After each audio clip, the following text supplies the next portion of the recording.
We are back, baby. Welcome to another episode of the Florida Culture Podcast, soccer podcast for us, by us, talking about the intersection of black culture and soccer. Got your boy here, Grego here. Grego. Wait a minute.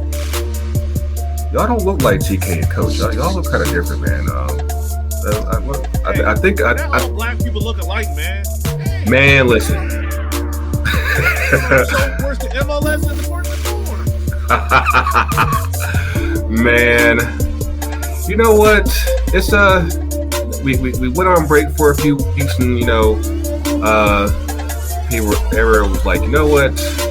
I need a little bit more of a break, but the season in Europe is getting going, and got a lot to talk about, man. Like I've really been looking forward to this episode, and to join us this week. Of course, the voice over here to my right over here is the co-host of River City 93, the host of Can I Kick It FC, resident shit talker extraordinaire, Elliot, Yogi. Chilling. What you mean? I don't be talking shit. Let's not cap this early in the season, man. Let's not do that. I'm a Christian, okay? My ties in office, all right? Oh man, how you been, man? I've been chilling, man. Enjoying the kicker season so far. Season 3 of Can I Kick It? We're working on it behind the closed door, so I'm chilling, man. Just enjoying. Yeah, man. Yeah, man. Can I Kick It's been making some really positive steps, and so hopefully we can get up in on that in the next few weeks and months and everything, and y'all just be doing your thing, man. But our third partner down here is someone I've honestly been a big fan of for years. Just his views on World Soccer Talk podcast, and definitely with the European season starting up, we figured that he'd be a great person to kind of talk about like what's been going on with the TV networks, because a lot of changes happened on this past year. We got a Kartik Krishnaiyer. How you doing, man?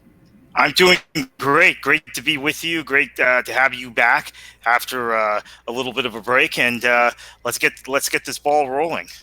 Speaking of breaks, I heard this rumor about you, Kartik. I heard you didn't watch any soccer on Sunday. Yeah, I was so consumed by political stuff and COVID. First Sunday in like 2 decades. I didn't watch any soccer, and I didn't watch any other sports either. So it was quite bizarre. That will change again this week. So first time in a while, but I did catch up on everything that happened, including Nice Marseille, which was I'm kind of glad I didn't watch that live. Dude, like, hey, that was about to be another Malice in the Palace. I heard on Twitter they call it like no peace in Nice. Because let's jump into that real quick, because that's definitely something that, especially as we jump into the big news while we were gone, Liga has been in the news a bit lately. So on Sunday we had Nice versus Marseille in Ligue 1, and I'm not even sure what minute it was, but someone from the Nice supporter section threw a bottle at Dimitri Payet.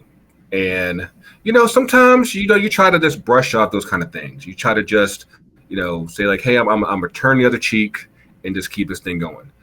Payet said, like, I got that smoke 40 for you. And he threw, I think it was 2 bottles into the section. And... And I guess that second bottle hit, because I think the first one just it didn't go anywhere, but that second one, that one landed.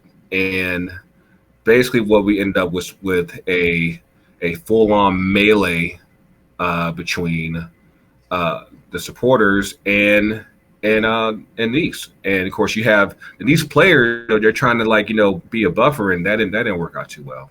That didn't work out too well at all. Ugly scenes, and the Ron Artest in the palace. That image came to us right as we're watching this, and there have been other incidents like this, but nothing quite this dramatic. And so much of it was these are rival clubs. They're close geographically, and it's been 18 months since there have been fans in or that many fans in the stands anywhere in Europe, or anywhere in Western Europe. It just spilled over. We saw some ugly stuff. Remember last year in the Chelsea-Leicester game at the end of the season? I think last year was 2 months ago or 3 months ago. That was the first game where they had some fans back at Stamford Bridge, and there was fourth place on the line in the Premier League, right, the Champions League spot, and it kind of got unhinged in that match, right?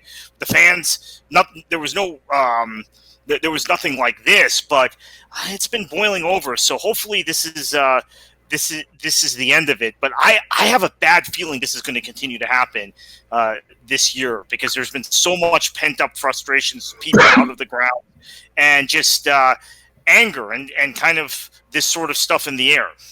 You know, it actually reminds me of the things that have been happening during in the NBA last season. Like you had the incident with Russell Westbrook and a couple of other incidents as well. It's like, and like you said, like I definitely think, especially coming off of this pandemic that is still going and getting even worse, but we'll touch on that later. Like you basically have fans who are dealing with just as much pent up frustration, and like I have to think that, obviously in this case, you know, it blew over in a big way, massive way, because you basically had like, I think that's probably easily like 70 to 100 supporters that ended up on the pitch and ready to go. And I think, go ahead. I don't know. I was just going to say, like, what this really just comes down to, there's really two things I take away from this. One, Liga did a horrible job of taking care of the situation. One, because the refs see the players get hit with stuff, and at no point thought about stopping the game at that point. When the game was stopped, Marseille players, like, the game should have been stopped. Like, it should have been stopped. Like, all right, we're not going to award points. Instead, the league, quote unquote, told the Marseille players, like, hey, like, we're going to take a 15-minute break, go in the locker room. Told them, like, hey, we're going to call the game. And then decided to change their mind after the Marseille players, Shire, got on the bus, because I think it was when Doozy, a couple of other players, like, you can see and mentally in your head, like, you're not ready to go back out there, because you don't know whether or not, like, you can clearly see an image. You don't know whether or not the Nice staff can control their supporters. Yeah. And for pretty much the league to award Nice 3 points after their supporters did this just sets a bad precedent, because now it's just like every other supporter group from now on, it could be like, oh, well, if we storm the field and get the other team not to come back out, we can get 3 points. Just like that. And it's definitely it's honestly like the last, I don't want, like, the past year for Ligue 1 has been kind of interesting, both from just they're fighting for, I think, their spot in Europe, so to speak, because you've had this run of dominance by PSG. Of course, Lille, they won the league last year, but what's the situation in France now as far as their TV goes? Because, like, had they ever found a TV deal yet? Yeah, so obviously what happened when was the Media Pro deal fell apart. So then that really affected them financially in addition to COVID.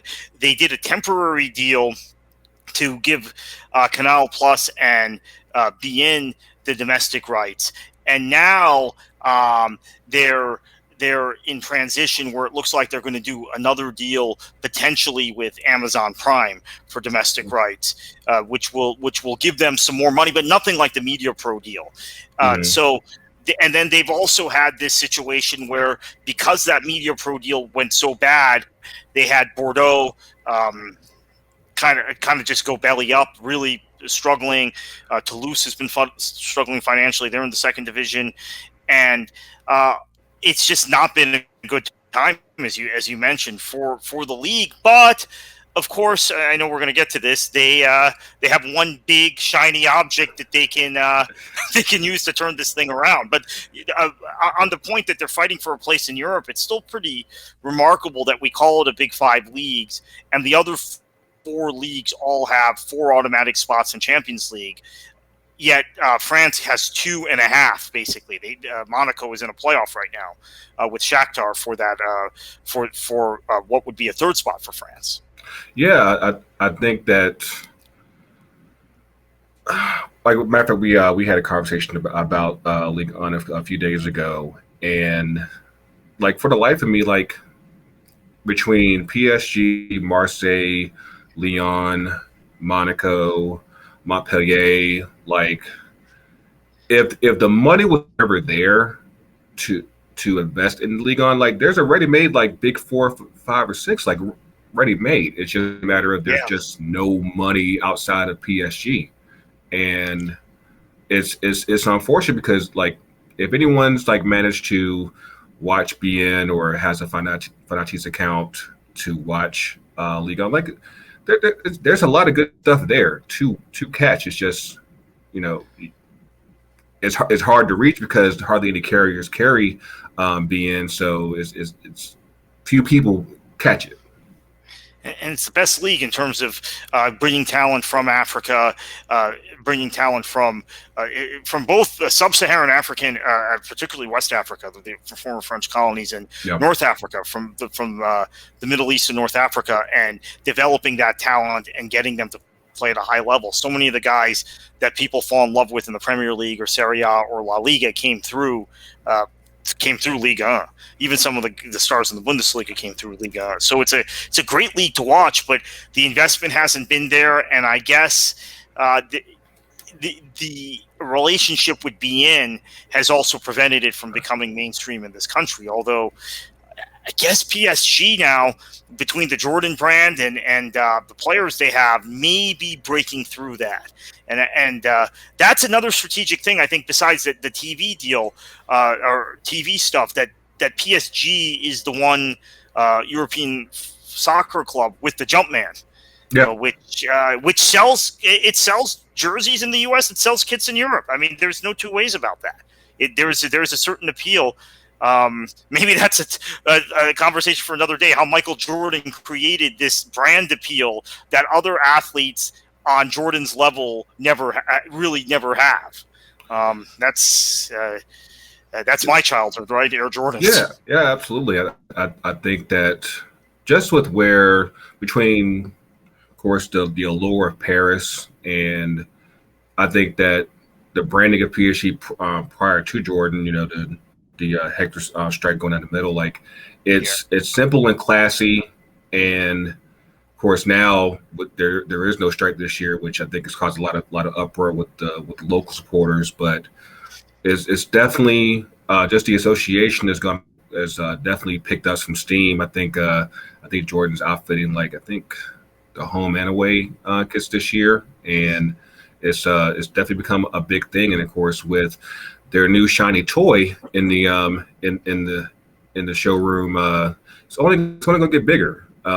So think about that. The marriage of Messi with the Jordan brand. That's pretty powerful. I need a pair of Messi ones. Do you think Jordan can get Messi to leave Adidas? At this point, no. But I think just the fact that you have, a player as big as Messi wearing Jordan, like I said it on Twitter the other day, like Messi's probably Jordan's best partner since Scotty.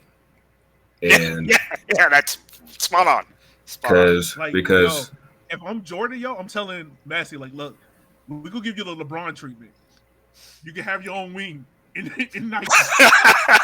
You can do whatever you want. I'm gonna give you a smooth 50 mil. You can build this however you want. It's yours.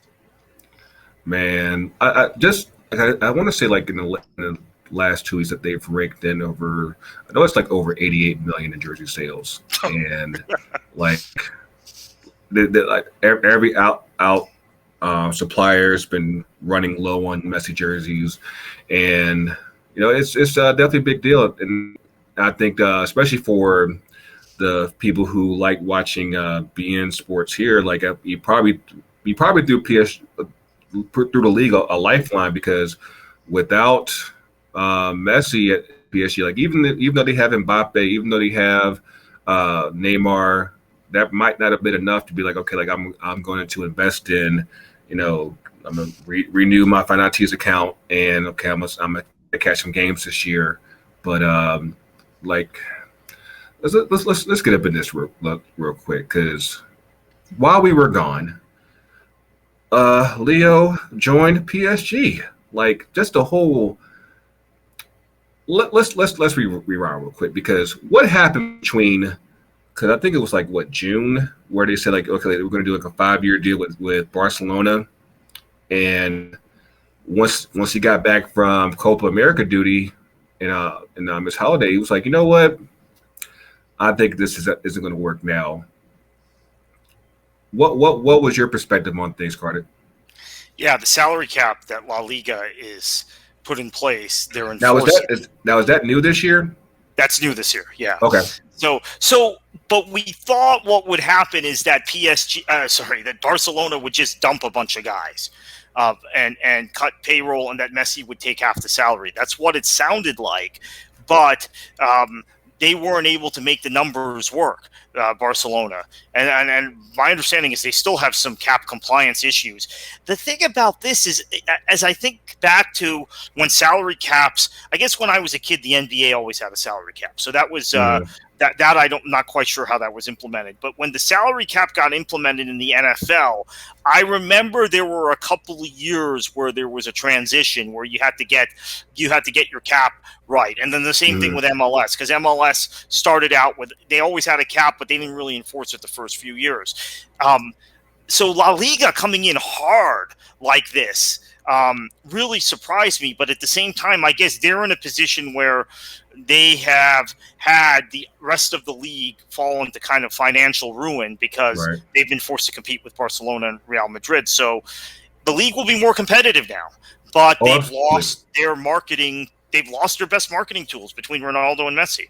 As you mentioned that, because we're going to touch on that in a little bit. I think that, first of all, for those of y'all watching this on YouTube, this picture right here of Messi, and mind you, they also grabbed Sergio Ramos. Talking about epic rivals at Barcelona and Real, and they're just over here just laughing like, "Yo, can you believe that we're on the same team right now?" Like, in what world does that even make sense? This is a picture of two different things. Ramos is there clearly for a check. Yeah, Messi is there for a Champions League. Yeah. I mean, there's not much else that Ramos can do. But yeah, I definitely think that just the whole dynamic of, and mind you, they didn't even have to spend a whole lot of money because Messi came on a free, Ramos came on a free. They also bought Gigi Donnarumma from AC Milan. He came on a free. I think the most they spent was Ronaldo came on a free. Yeah, Ronaldo came on a free. Like, PSG literally bought a FIFA Ultimate Team for nothing. Yeah, and it's have, like, you know what this PSG team remind me of? Like the LeBron Heat team when they first got all together. It was like on 2K, everyone was like, "Bro, if you pick the Heat, I'm not playing with you." This is because anyone that picks PSG and FIFA, bro, I'm not playing with you. We're not doing this. I think between them and Chelsea, it's going to be kind of unfair for a lot of people. The Wijnaldum thing, that's actually an interesting, that may have been the tip-off trouble Barcelona was in. Because we had assumed the whole second half of the season at Liverpool he was signing with Barcelona. That's right. That sure and then he shows up at PSG, and we should have realized at that point, Barcelona doesn't have any money under the cap to sign anyone. You know, it's definitely something that, especially with La Liga, they're jumping into a new deal with ESPN. Their whole coverage will be on ESPN Plus. Of course, they have a few games on ABC. I think they just had one this past week on ABC. Yeah. And a few games on ESPN. Like, you know, without Messi, like it's going to be real tough. But I definitely think as far as PSG goes, like, especially if they can manage to keep Mbappe, like there obviously will be must-see TV. But the situation in Barcelona is definitely just wild to me, because I think the deal that they had supposedly agreed to back in June was to like 50% of his existing salary. Of course, mind you, but those of y'all who forgot, this guy was making, he had like a $600 million contract for 4 years. So like he clocked like a good I think my math was like 150 million a year, and mind you, cut that in half, and you still like 77 million. So what happened between Barcelona and Messi? I honestly don't understand. I think he's only making like 40 million at PSG this year. So I don't know if it's a case of like where they didn't think to cut it down even more. That's kind of weird to me because this is what happened at Barcelona from my okay. understanding. Correct me if I'm wrong. Okay. This is to make the most sense. It's fine to pay Messi what he is because Messi's done what he's done. Mm-hmm. But when you play players like Kevin Prince Boateng, Philippe Coutinho, Ousmane Dembele, these astronomical wages, mm-hmm. and they haven't produced, that's when you get into trouble. Because like Philippe Coutinho's contract, when he first left Liverpool, we were all like, all right, cool, we get it. But the fact that he never really lived up to that contract, and now he's like, you're pretty much stuck with this $360K a week wage, and you got to just loan him out. You can't sell him. Because who's going to buy that? It was like, exactly. And the player, like, this is the thing, like, I'm never going to fault a player for turning out a contract. Like, if you're willing to pay me $360 to sit my butt on the bench, damn right I'm going to do it. I'm going to sit right here. Ousmane Dembele, I feel like, I don't think this man hamstring is really hurt. He just knows how to pimp the system. I mean, it's weird because even like with France, like I think I heard during the Euros this year, if I'm not mistaken. Yeah, but, and he was playing well in that game. He came on and he got hurt in like the 87th minute. That was a game against Hungary, and I thought, okay, he's adding a dimension to France. And then he played 30 minutes, I think, in the whole tournament because of that. Yeah. And it's just wild. But like I know that PK, he took a pay cut. I think he just announced that Jordi Alba took a pay cut this past week. Like Barcelona's in really tough shape right now. And like going back to what you're saying, Yogi, like you can also like go back to like the deal that they made when they sent Eto'o to Inter Milan and got Ibra in return. Like I think they still had to pay like 70 million for that. It was like, how does that even make sense? But that's the kind of spending that they're making. Like, even like that situation, but even like that situation, you can understand it because Barcelona still was producing Champions League level play.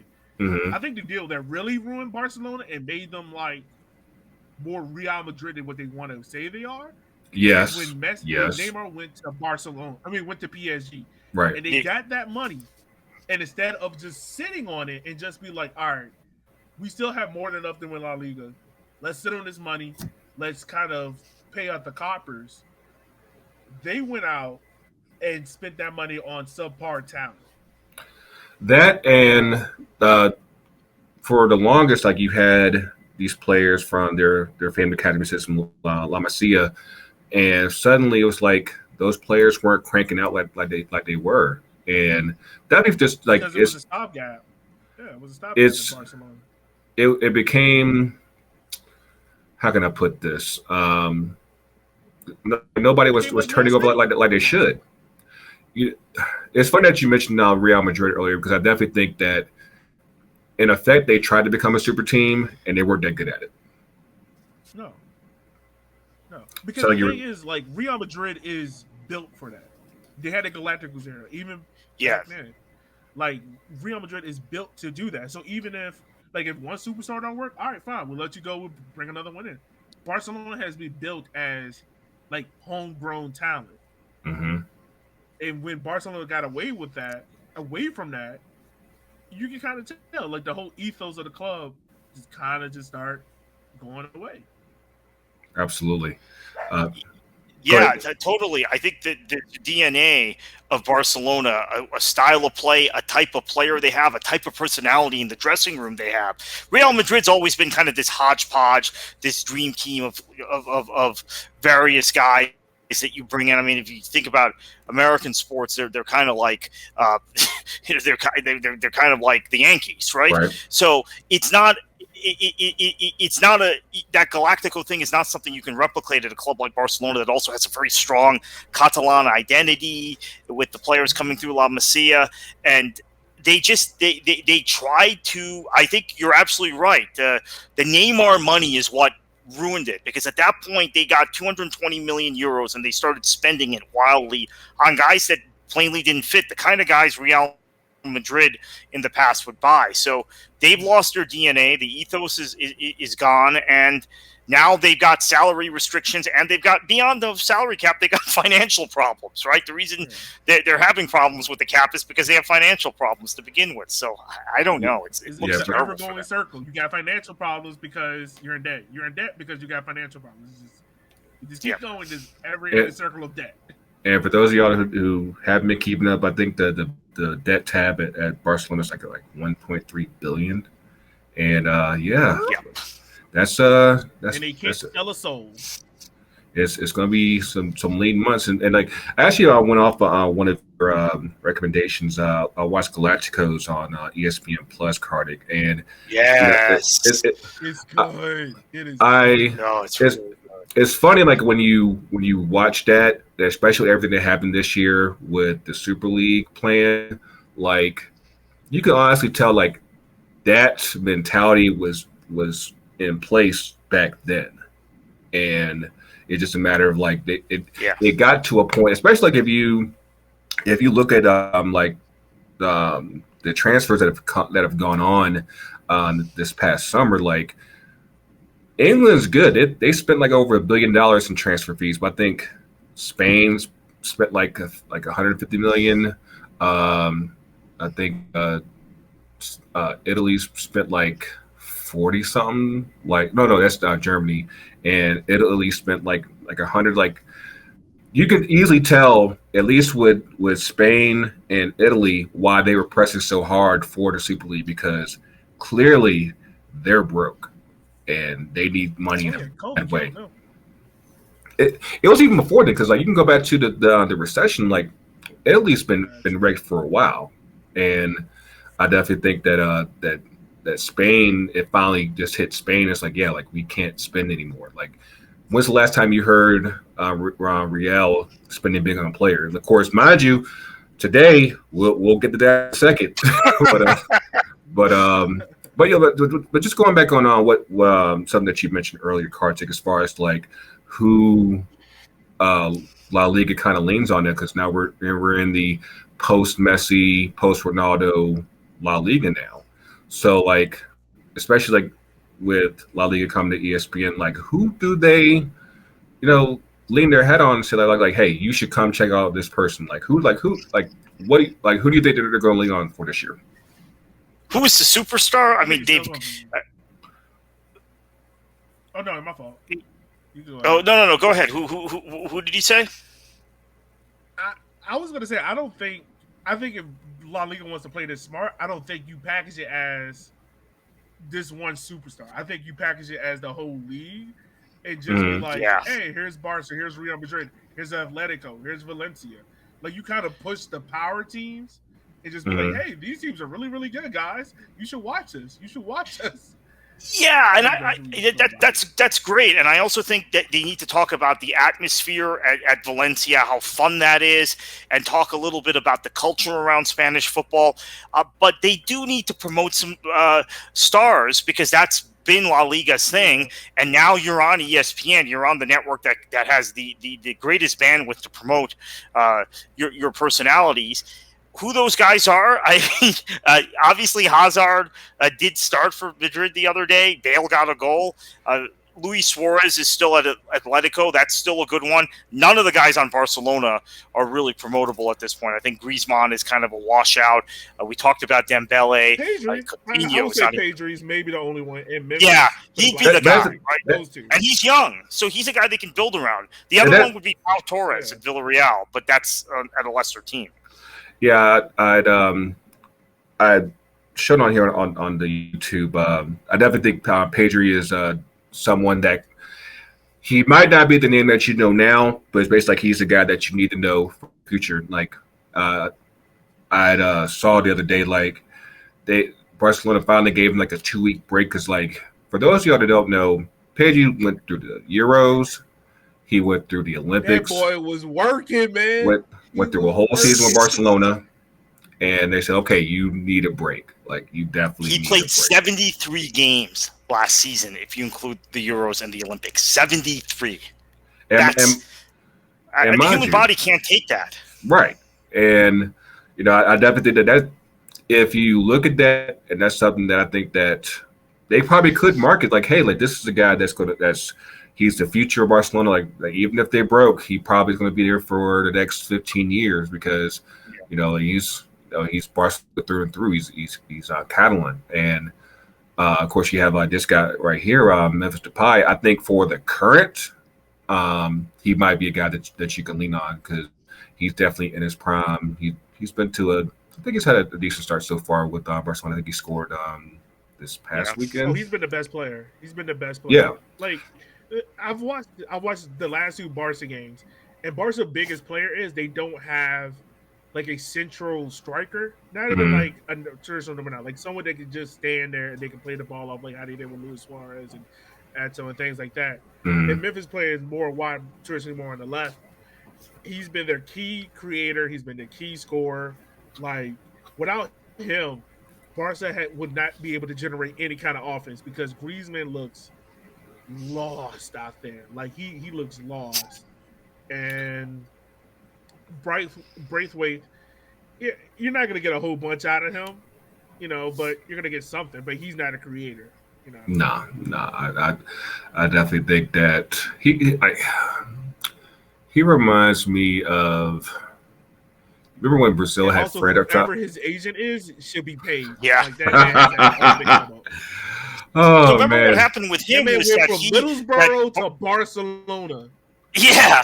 So Barcelona had an injury issue, obviously, after the transfer window closed a few years ago. And Braithwaite was the only guy that I think they could legally sign under the emergency window that was out of contract. There was some provision that he was the only guy or the only guy that was decent that they could sign. So he ends up at Barcelona, and he, like you said, he got relegated with Middlesbrough. He was terrible that season that they were in the Premier League. You say, let's get this guy. Like we need somebody now. That's basically like him and the pie. And Fati, he just came back today in training. So there's definitely young faces. That's also another problem in Barcelona because that just shows you how Barcelona has little to no use of their academy system because instead of going to La Masia, like how they done before, they're like, oh, you know what? Let's ruin another team that's fighting for promotion and bring this guy in and pay him a ton of money to sit on the bench. Yeah, that's wild. But of course, we're recording this Tuesday, and I had everything, all up and set for what we're going to talk about today. And then all of a sudden, Real Madrid said, you know what? Let's like we haven't done shit this summer. Let's go ahead and just make a 160 euro bid for Kylian Mbappe. Like, with what money? With what money? That's what I want to know. So this is really interesting when the Super League blew up, Florentino Perez gave this interview on some variety show in Spain. He didn't even go to like one of the mainstream shows, or it was a mainstream show. It's a highly rated show, but not to a real news show or a real sports show, real soccer show. And he gave this interview about, we need the Super League because we're desperate and we don't have the money. We can't sign anyone, and football is being ruined, and football, young people don't like football, blah, blah, blah, blah, blah. Then the presenter asked him, so that means you'll never be able to sign Mbappe. And he said, oh, I didn't say that. And right away, everyone's like, oh my goodness. He's saying they have no money, yet he's basically indicating the second he can make a bid for Mbappe, he's still going to do it. And sure enough, the very next window, he does it. Crazy. Yeah. Definitely didn't see this coming. Which is because you can sign Mbappe at a free in January because he still hasn't signed his contract with PSG. Yeah. On Bosman, right? Yeah. That part is definitely the weird part to me because for those of y'all who have been following the Erling Haaland transfer saga with Dortmund. I think it came out a couple weeks ago that if they wait until next year, teams ought to spend like 70 million, and of course it's even less for Mbappe because he'll be available on a free. It's like, okay, like you would really spend 160 million when you don't have to in 6 months. I don't know if that's the smartest thing. I don't know. But no, I'm like, wondering honestly, if Real Madrid is registering the bid now so that that's in Mbappe's mind, so he doesn't sign a new contract with PSG. That was what I thought. But at the same time, I remember that interview I just told you guys about that Florentino Perez gave in April when the Super League collapsed. The Haaland thing is also very, very curious because I assumed Dortmund being able to sell him maybe for 125 million or so, well, the same price Lukaku went for this summer. They are effectively eating 50 million euros by keeping him another year. So they better win the Bundesliga, or they better win something if they're doing that. Yeah, definitely think like the next. Well, actually, and we'll get into that when we talk about the EPL. Like the next between. We got like one more week of the transfer window for the summer, and pretty much from here until January, it's going to be very interesting. Like, let's see, like where a lot of the top forwards end up because you have Mbappe, you have Haaland, you have Ronaldo that might be moving, and I think for a lot of teams, especially given everyone's still recovering from basically not making much money at all from through the pandemic. Like a lot of teams that say they want to spend really don't, and they're like, okay, like we just need to just be patient if we can, and we'll see how that goes. But again, we got Kartik Krishnaiyer from World Soccer Talk. So on the podcast, basically what you and Christopher Harris talk about is TV news, how the coverage of soccer here in the U.S. and also around the world. A few months back, you coined the term like we're in a period of soccer wars, where a lot of networks are bidding for different leagues and different properties. Basically, soccer is becoming the hot thing in the streets especially for the streaming networks to go into, and so like a lot of changes have happened already this past season. Let's go into that. I know. Let's actually go into the one that I think for a lot of people, they've been very curious to see is La Liga come to ESPN. And of course, we've been talking about how without Messi, it's coming. It's a whole new world now. But like, how do you see this working out for ESPN, especially with no anchor superstar? Yeah, and they've given so much in the way of resources, right? They're so much more bandwidth on ESPN Plus. Granted, it's on ESPN Plus; it's not on television, but so much more. They did show a game on ABC, right, with a pregame show and a full studio at the stadium with on-site commentators in Ian Dark and Steve McManaman.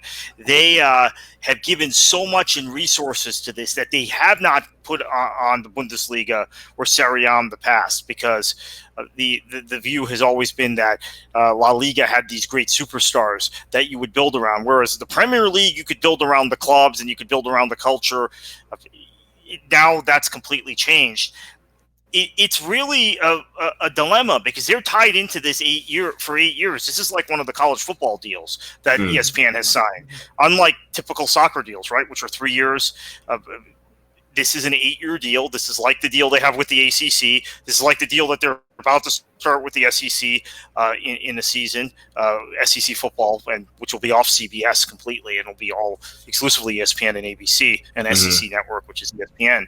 They have a similar deal now with La Liga that ties them down at a time when the league is struggling. So I think that they have to build some degree of context around each of these teams, as we talked about. But the other thing that I'm already hearing some people being unhappy about is that fans of Serie A and the Bundesliga have both been complaining that they didn't see this level of institutional commitment from Disney and from ESPN toward their leagues. Obviously, Serie A has moved to CBS. We'll talk about that in a minute. And Bundesliga still on ESPN, 5-year deal. This is year 2. They put a lot of promotion into it, but they didn't do all of these studio shows and bumper programs and native announcers for so many matches. Or even on ESPN Plus, ESPN is using their own broadcast talent pretty extensively for La Liga in a way that they don't for other soccer productions. For example, we know with MLS, they just take the local broadcast for ESPN Plus. We know for the Bundesliga, they just take the world feed. With Serie A, that's all they did, except for the one game that would be on ESPN2 each week. So that's something they're tied down to, I think, because of the length of the contract and because of the partnership they have with La Liga. But the timing is horrible. And remember, all of that was done when Messi was still at Barcelona. Right.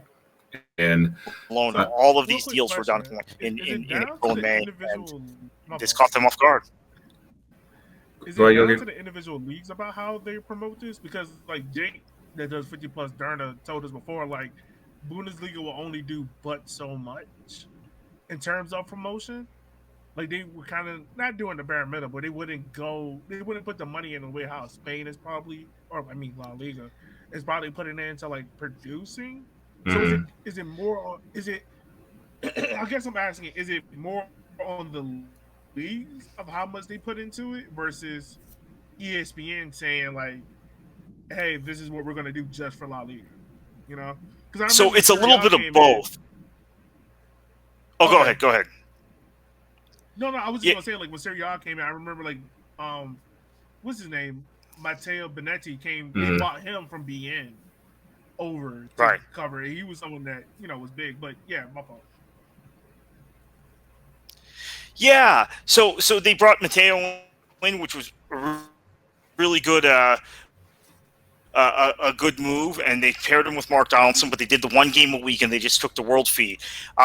Your question, and they produce all this kind of very good bumper programming that ESPN can just turnkey. But at the same time, though, the La Liga thing is really well produced by La Liga, and they're overlaying their own production on it, which I think indicates just this institutional commitment they have and the amount that they paid per year. So they paid basically about $20 million a year for the Bundesliga. That's it. Whereas they're paying about 200 or more than 200 million a year, effectively, if you break it out for La Liga. Now, unfortunately, I don't think La Liga is going to get 10 times the ratings or broadcast revenue or advertising revenue that the Bundesliga did. So ESPN may look in a year or two back at this and think maybe the Bundesliga was a better deal. And it's also kind of interesting to me because ESPN has gone through this period where they've let go of a lot of on-air talent. Right. They've gotten rid of a lot of talent on the written side, yet they have doubled down on college football and soccer in particular. And like in nailing down conferences long term, we talked about the SEC. Texas has moved to the SEC. Texas and Oklahoma's moved to the SEC. Is all about ESPN, and now they've effectively monopolized outside of the Premier League, and now they've lost Serie A, but they had it for a little bit, and they put in a pretty big bid. It was CBS, just felt like CBS had to get it in order to remain competitive. So they drove the price up of that and forced CBS to probably overpay for it for Serie A. They've gone into where they're trying to monopolize club soccer as well. At a time, again, that I think and maybe this is coming from my position in the broadcast and journalism industry, that it's to me very odd right after they've gotten rid of a lot of talent, they've done a lot of cost cutting, that suddenly they're splurging on rights. But live programming does it, right? And they have younger talent. I saw their announcement today about college football, the lineup. There were a lot of young broadcasters, young color commentators that haven't been part of ESPN's college football team for many years. And then we're seeing the same thing on the soccer side. They're bringing a lot of new people through. Yeah, I definitely think that it's because I see a lot of similarities as far as like how the major U.S. leagues get covered here, and then of course you see what how little MLS gets covered in comparison. And definitely when you're investing more, you obviously put a lot more energy into that. And if you're investing 200 million into La Liga and only 20 million into the Bundesliga, is like, yeah, which one are we going to try to get our money back on? Like 20 million, if people don't turn into Bayern and Cologne, it'll be all right. Mind you, sidebar, that was a good game over the weekend. Yeah. Really good game. And but yeah, if people don't turn into El Clasico, there's going to be a problem. And I think that definitely, I feel like ESPN is stretching their bandwidth, not just for soccer, but just, of course, live sports in general. That's probably where ESPN Plus comes into such a great benefit, because there's only so much to put on TV. But it's definitely going to be stretching the resources that they are committing, because there's only so much time in the day. Yeah, but the thing that really kind of bugs me is I don't see the kind of cross promotion for MLS and for other leagues during the La Liga broadcasts initially. These first 2 weeks, they had an MLS game, right? It was the Atlanta game, right? Atlanta Columbus, that was on right after La Liga match. I guess the La Liga match was on ABC, right? And I'm trying to remember. And then the MLS game was on ESPN, but still, there wasn't the sort of promotion you would expect to see, and that was really disappointing to me. And they have typically been really good at cross promoting things, even when it comes to you'd be watching a baseball game on ESPN and they'd be promoting college basketball or promoting soccer or whatever. And they seem to be now in this mode where they're very much into kind of league branding. So it's now the SEC on ESPN. It used to be college football on ESPN. I remember those days when they had SEC games always, and they'd often show those games in prime time. But there was no SEC on ESPN, or now ACC on ESPN. And then you see it with the soccer, right? It's not they've had a kind of an ESPN soccer broadcast feel in the past when they had European leagues prior to losing all the rights in the late 2000s, and now they've gotten them all back. But now it's La Liga on ESPN, Bundesliga on ESPN. It's very league branded. I don't know if that's part of their league partnerships or what, or if there's some marketing executive that's told them that that's the best way to do things. But what it does is it's kind of cutting the cross promotion for other soccer properties and other sports, which to me is pretty concerning. Whereas when you watch NBC Sports, you still see tons of promotion for the Premier League or for whatever PGA Tour event they have, or the U.S. Open and NFL Sunday Night Football. So ESPN's gotten more into kind of these silos. Maybe it's because they have so much stuff, right? Absolutely. And that might be the reason. All I know is Yogi's like, can we just promote Richmond just once? That's all he wants. Look, man, I just need one Richmond commercial. That's it. I'll give you a story. Actually, this may be I digression, but as a press officer, the worst day I had. One of the worst days was the Fort Lauderdale Strikers, who I worked for at the time. We played Richmond. We played the Kickers in a U.S. Open Cup match. We ended up having to play the game. Kicked our ass in penalties. Well, no, it went to penalties, yeah. But that game we played at 11 a.m. and we had to move the game to a field that was turf. So I'm doing the post game with our coach, and he didn't want to talk about the game. He didn't want to talk about us advancing. He didn't want to say, "Hey, Richmond had a great game, and we were lucky we beat them in pens." It was all about how can an organization, how can our organization play this game on turf at 11 o'clock in the morning? Blah blah blah blah blah. So I mean, I felt horrible for the Kickers that they came down and had to play under those conditions. But that's a Richmond Kickers story. Gotcha. We're used to it here in Richmond.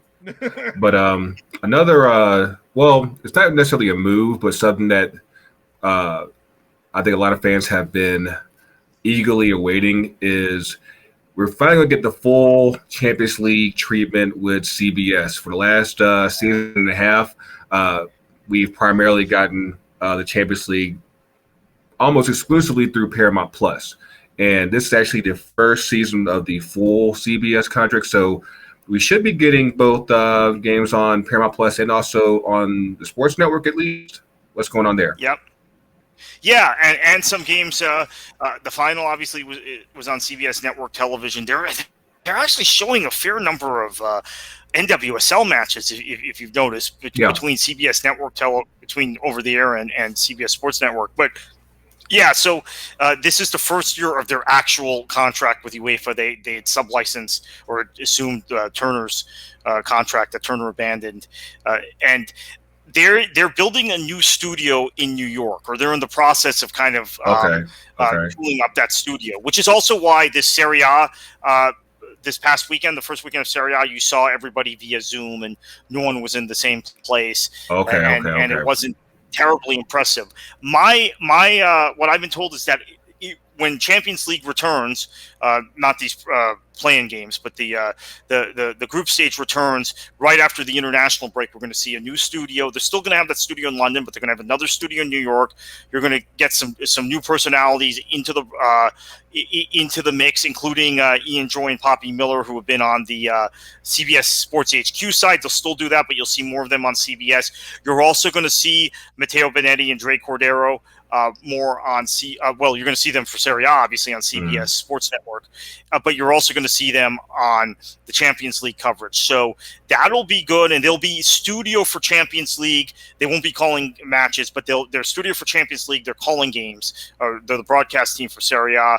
We're looking at one Serie A match a week on CBS Sports Network. Also, have to mention that they have been showing Scottish games on CBS Sports Network. Yes, I saw that. Which is it's surprising, right? I mean, the Scottish League hasn't been on television in this country in years. It's been bouncing from streaming service to streaming service, and suddenly CBS picks it up, and we assume it's a Paramount Plus exclusive property, and they've actually now already shown 2 matches on Sports Network. They're showing the Old Firm this week on Sports Network, so may also be a byproduct of CBS just not having many properties on Saturdays to show before outside of college football and college basketball season. Now that's actually the Brazilian League in Argentina as well. Yeah. So real quick, for those who don't know, I'm an all ball when it comes to soccer league. Greg can tell you I watch all kinds of odd shit because I'm probably the only person that you wouldn't find out that is excited as hell to watch the Europa Conference League than Champions League. Like, I ain't going to be watching. That's on Paramount Plus also. Well, let me ask this real quick, because for those of y'all who might not even realize that you have CBS Sports Network in your cable package.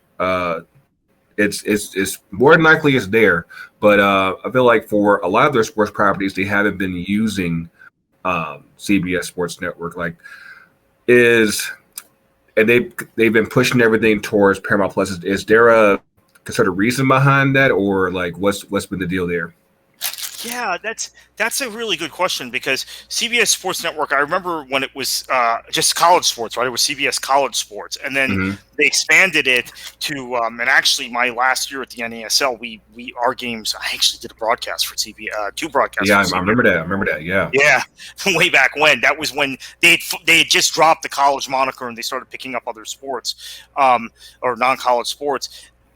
I think that they're trying to prioritize signups to Paramount Plus, but because of that, I had made the assumption they weren't going to show any of these things on CBS Sports Network. And I guess when college football and college basketball, and they have the WNBA on there also, right? So besides those things, when those things are not in season, they have a lot of open programming space, and midweek they have space for all of these Champions League games. So the other thing you're going to find this year with their Champions League packages, I'm told, the games that are on Paramount Plus, you will then see replayed the Champions League games, not the Conference League or Europa League, but Champions League games, group stage games will be then replayed on CBS Sports Network with the CBS graphics and everything during the course of the night. So basically, you'll get a live game from 3 to 5 Eastern time, and then the rest will be on Paramount Plus. But then each of those Paramount Plus games will be replayed maybe starting at 10 p.m., then 12 p.m., 2 p.m. They'll show them overnight on CBS Sports Network, both on Tuesday and Wednesday. So that's unless there's some live event that they have maybe there's a college football game from them. All they do is play Tiki and Tierney all afternoon. Yeah, right. So they're going to preempt that. Basically, that bugs me to no end. I'm like, get that off. Tiki Barber, right? They're going to. So that's actually a good thing that with now that they're the actual rights holder, even though they're still going to put most of the games behind the paywall, they are going to replay them on sports networks. So if you don't have Paramount Plus, and you don't want to pay to watch that live, but you have Sports Network, then you will still see the game. You just won't see it live. Now to that point, like there's something that I think that we go back and forth on a lot on Twitter, because as we talked about, a lot of the a lot of the networks have been purchasing rights to these leagues, but they're putting it behind the streaming services. I think we've gone back and forth as far as like, a lot of this belongs on TV, but I think with the demographics, it's like the demographics are those people are investing in streaming services. Like, what's been the deal there as far as like why put this all behind? Why put soccer specifically behind a paywall? So at ESPN specifically, they think soccer fans are super savvy and are people who are so committed to their sport they're willing to pay X amount of dollars. In fact, when I talked to an ESPN exec on Background, they told me it's funny because it makes sense because it's the two things I really like is soccer and college sports. It's soccer and college sports fans who would be willing to pay for a streaming service that shows all these games, whereas they feel like Major League Baseball fans, they may get the season pass just to watch all the Phillies games or watch all the Dodgers games, etc. Right. They're not really invested in baseball. They're not going to spend extra just to see baseball unless it's to see their team. And similar thing with NBA fans and NFL fans. So NFL, everything's available, right? So that's the thinking behind soccer. It'll drive signups. Okay. And they're now more concerned about signups than they are about actual viewership. Gotcha. Yeah, that's something that, because like I look at soccer and just like, I think you had asked a question that I actually responded to on the Talk Talk podcast was like, what is soccer in the sport? And like, there's so many leagues out there, and that's a good thing, and I think also a bad thing, because there's so many leagues that you only have so much bandwidth to, like, okay, like I might be able to give you about six in the possible. I'm about to play spades here. Like, okay, that's about all I can give you. And of course, you're still about 10 others that are on ESPN Plus that you haven't even touched yet. And like, it makes me wish that I makes me wish that Gold TV hadn't been deprioritized by a lot of cable providers. Of course, we those of y'all who don't know, BN Sports has been in legal issues with Comcast and a couple other cable providers for years now, trying to get coverage. And because a lot of stuff belongs on TV, it's just a matter of now I actually do understand your perspective, because there's so many leagues, just like how there's so many teams in college sports. So, and only so much can get on TV. It's just a matter of, we need some type of soccer channel somewhere, and it's like, at least get like the feature games on TV, and just like how they do with the current packages, like the feature games get on TV, everything else gets put on the streaming service and work it out that way. It feels like right now everything is pushed, like whether it's EPL, whether it's La Liga, whether it's Bundesliga, it's like so much, and then you don't see any of the other leagues get that same treatment. So it's frustrating, but I definitely get it. Also moving this year, I think you touched on it earlier, is Serie A moving over to there we go. To Serie A moving over to Paramount Plus, and we're also going into the last year of the EPL. Now, before we go into that real quick, I actually do need to hit up Yogi real quick, because what in the world happened to us this past weekend with Southampton? Like, what happened? Nothing happened. Because that was an ugly game. That was an ugly game. So, okay, first and foremost, let's relax. It's only game 2. There's no reason to hit the panic button. I'm not panicking, but it's just like, bruh, like, They Like shouldn't have. you never know which Southampton team you're going to get. Like you don't know if it's going to be the one from last year or the one from 2 years ago. And yeah, Southampton is a team historically known for playing above their weight. okay. If they're going to play great against the top six, they might get blown out in one game, 6-0, but they'll play great because they're going to catch someone off guard. And Man United, this is the thing. Like, granted, all right, we signed Rafael Varane, great. You got Jadon Sancho, great. This Man United team, the reason why we play so great against Leeds is because Leeds don't give a damn about defense. Like they are offense gold. They don't give a damn about defense. I don't think Bielsa teaches defense. I think he's just like, I don't give a damn what the score is. We gonna go attack. Other teams not gonna do that. This Man United team still hasn't proven they can break down a low block. They still haven't made a significant improvement in midfield. They still don't have a solidified number 9. Yeah, like what did you expect? Like, what did we really expect? Honestly, the game was a lot sloppier than I expected, especially just in the amount of possession that United gave away. I think we were fortunate to get a draw there, but yeah, especially coming off like that first game, it's like, mind you, that was with hardly any Sancho, no Rashford. It's like, yeah, like hopefully there might be something, but yeah. But I will say this. At least we're not Arsenal. At least we're not Arsenal. Okay, so I'm gonna low key defend Arsenal. Well, Arteta a little bit. I think one, people got a little bit too excited when Arsenal won the FA Cup.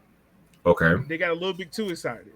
Okay. Because if people remember, right before the pandemic happened, Arsenal was, I think, ravaged by injuries, just like Spurs were, and they kind of got helped out by the whole pandemic. I think the thing with Arsenal is, I think it's a good thing. I think it's good that they missed out on European football last year because Arsenal needed a reset for the longest. They're kind of like Man United was right after Sir Alex Ferguson left. And we were just like, all right, we're still Man United. We can buy whoever we want. And we can just plug in whoever and win. Like, no, you can't do that. And I think Arsenal, I think the thing that really needs to happen is, I don't think Arteta's he's not a bad coach. I think he's in over his head.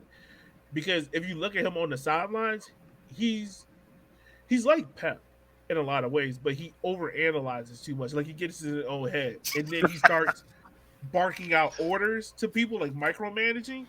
And players like Granit Xhaka and Emmitt Rowe-Smith and Saka, like you have to let them do them. But when you start micromanaging them, now they start getting in their own head. That's great when you're winning games, and now you can think 3 steps ahead. But when you're losing games, you're void of confidence, and we know how toxic Arsenal fan base can be. You kind of almost got to go back to basics. So I think what Arsenal need to do is just be like, all right, look, we know it's going to be rough. Those first 3 games were going to be rough. You're playing a Brentford side that just got promoted, that's coming off of a whole bunch of confidence. That was never going to be an easy game. You're playing a Chelsea team that's on God mode, and then you're playing a Man City team that's presumably pissed off because no one's talking about them and everyone's talking about Chelsea. Your first 2 games are going to be tough. I think after that, let things settle. You play Norwich right after that. And kind of the other thing, too, that Arsenal need to do is kind of cut out. I mean, it's a thing they need to do for a while. It's kind of cut out the dead weed. That doesn't help that you re-signed Granit Xhaka because I swore that man was going to Roma. I swore I thought he was going to Roma. Yeah. But you kind of thought it was done. Yeah, I did too. Aubameyang, he gotta go. He looks disinterested. He doesn't look like he want to be there. I kind of want to say Nicolas Pepe. He's another one.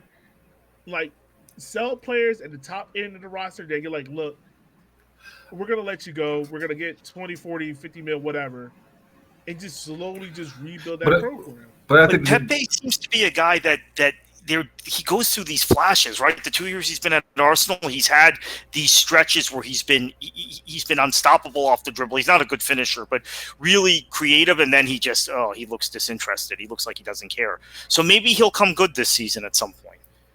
Now, I don't know because the thing about Pepe is he reminds me a lot of Anthony Martial, where the parts around him are really, really great. He is elite. Like, he's on another level. But if the parts around him are really, really poor, he's not going to give you a whole bunch. Like if you want to do an NBA comparison, compare him to Kyrie. Like, if you put Kyrie in a team where the parts around him are great, Kyrie shines, but it also hides the flaws of Kyrie. Right. But if you put him in a team like where he has to be the sole person or he has to be the key piece, he can't do it because his game is so much one-on-one. I'm looking to do me and get my individual and then forget everything else. A quick reminder about Kyrie Irving. The number of playoff series he's won without LeBron James, 2. But I'm in the bandwagon. I don't think he's a superstar. I don't rate Kyrie.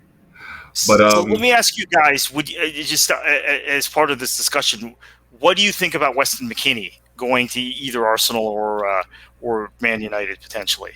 So Weston McKennie, I understand why Allegri wants him out. It wasn't his guy; it was more Pirlo's guy. It's Pirlo's guy for sure. Yeah. Yeah, I don't. Pirlo saw himself in McKennie. I think similar game. Yeah, 100%. And I think obviously Americans are reading too much of the fact like, oh, 1 year, what has he done wrong? Like it's just another coach came in, and that coach is like, well, you're not really. Well, that seems like what happened like with Dempsey back when he was at Fulham. Like it seemed like every time they went with a new manager, they were like, okay, he's American, he's not good enough, and then he ends up winning them over. And I think that for a lot of players, especially now, it's like, why would you doubt an American player right now? Like, if anything, the trend is going up as far as American players in Europe. And like we just saw Josh Sargent get 2 goals and assist in a Carabao Cup action today. Like, I think that if you give them a chance, they usually end up stepping up. And especially with the current generation of American players, like it's like why would you? But I think for Weston, I think the best move if I'm Weston and I'm like, all right, look, Juve ain't gonna work out. I think if you're Weston McKennie, I think there's only 2 teams you should go look at. One is Aston Villa, and the other one is Tottenham. Those are the only 2 teams you should go look at. Aston Villa. Tottenham's interesting. Aston Villa for one is because you can easily fit in and be like, I'm a starter. Yeah. I think Tottenham is the other one because yes, you are top 6. Yes, you're going to get paid top 6 money, but it's an easy transition. Højbjerg's there. You can easily move Højbjerg out. Højbjerg's probably going to move in another 2 years to Germany. You can easily West and be like, all right, I can easily take this spot over. Musa Sissoko is the one you can also take over. But I feel like West is the kind of player where, one, he is press resistant. He's really good at pressing, but he's not so great of a great passer. So you have to look at teams where they're not asking a lot of possession. So a team like Man United, where Man United needs a CDM that is press resistant but can also be a connection. That's not West's strong suit. Arsenal is not really his strong suit because the way Arteta wants to play is he wants to play almost like city ball, but they end up passing the ball in a weird ass donut. Seriously, so sidebar. Yeah. If you ever look at the way how Arsenal plays, is like it goes in a donut because when it goes to the left, they usually just cross it across the box, and if no one gets their head up because there's only one person running in the box, then it gets to the right winger and then he passes it back up, and it goes in a weird ass donut. Next Arsenal game, just watch it. You'll see it like 5 times in a row. Now you're gonna have me watching. Yeah, they're playing City, so that'll be interesting. Right? Yeah. Now, the quick question there. Arsenal, have they scored yet this season? No. So, with that in mind, you're going against Man City. Of course, for those of y'all who don't know, we actually managed to have a Man City diehard Man City supporter down here with Kartik. So, just forgive him. But if Man City blows out Arsenal, how does Arteta even last another week? Yeah, it's the international break too, which is it's so easy to change coaches during the international break, but I don't think they're going to, right? I think they're going to go ahead and give him until, well, maybe they don't give him until Christmas, but at least give him until November to try and right the ship. They finished the season okay at the end of last season. Both Lacazette and Aubameyang suddenly looked interested when they were not going to qualify for Europe, they got interested. That was very, very weird. But I don't know. There's too much. There isn't any leadership in that squad, with Aubameyang being kind of AWOL, and now Xhaka is wearing the captain's armband. That's not the guy you want leading. I don't know if the signing of Odegaard is going to have the impact that Arsenal fans hope. So I like it from an 11 standpoint. I just like there's no leaders. Like I used to say this about the U.S. national team for a while. Like, you have so many young guys, but there's no actual leader. Of course, now they've kind of fleshed things out a bit more. But especially when it comes to club form, like, if you don't have any veterans that be like, hey, like, this is how we do things. It seems like things have broken down so badly in the last like 3-4 years with Arsenal that it's like the veterans that are there, they're like, hey, we're just trying to get. So really are. I think the biggest issues with Arsenal is it really just comes down to transfers and just the style of players they're putting in. Because you're right, like, I don't think they needed Odegaard. I think Odegaard was like, he was on loan and he didn't necessarily impress. It wasn't like he came in and he set the world ablaze, you know. And you get Emmett Rose-Smith, who necessarily plays kind of the same position. They're a little bit different. Odegaard is a better distributor, where Emil Rowe is like better at pressing and kind of shooting. Yeah. But you have a number 10. Develop him, let him do him. I think the thing Arsenal needed to do was go the money you spent on Aaron Ramsdale, which, by the way, I don't understand how he keep failing up to get a job. And he got himself onto the England team also, which was kind of crazy. The last 2 years, he's been on the worst team in the EPL that's gotten relegated. I don't understand how he failed up to get the Arsenal job. Because let me tell people this. I know it's very easy to blame Leno. And is Leno like a world beater? Is he one of the best goalkeepers in the world? No. But he is a very serviceable, doable goalkeeper. The thing is that makes Leno look so bad and makes him have like fright is his front four. His back four is trash. And it has been for a while. Exactly. I don't care what kind of goalkeeper you have. You can put Manuel Neuer in front of that back line, in front of Arsenal. And you're probably getting, 1 to 2 extra points? Because the back four is so poor. And mind you, like, they went that direction when there's a perfectly great keeper in Paris that looks like he's, no longer the flavor of the month. Of like, you just did not go get Navas. One of the best keepers in the world. Like, how does that even work? Your point about Smith Rowe is spot on. So I think signing Odegaard, one of my concerns would be maybe he is better. He's a better distributor than Smith Rowe. You're absolutely correct. But you're now taking your future number 10 and you're either sitting him or you're playing him out of position for the next couple of seasons, and he's not going to develop properly. Panic buy is what I would call it. Yeah. And this is the thing that Arsenal should have done. Is they should have taken that $31 million that because I think the young center they got for Anderlecht is good. Like, that is someone that can grow in Arsenal. That's fine. I think what they should have done is took that $31 million spent on Aaron Ramsdale, go buy some keeper from League One or League Two if you needed to beat the English standards. Like, City did it with Scott Carter. Just do that. I think the thing that you should have done is go to Leicester and be like, Wilfred Ndidi, give him a check that would and tell him brilliant.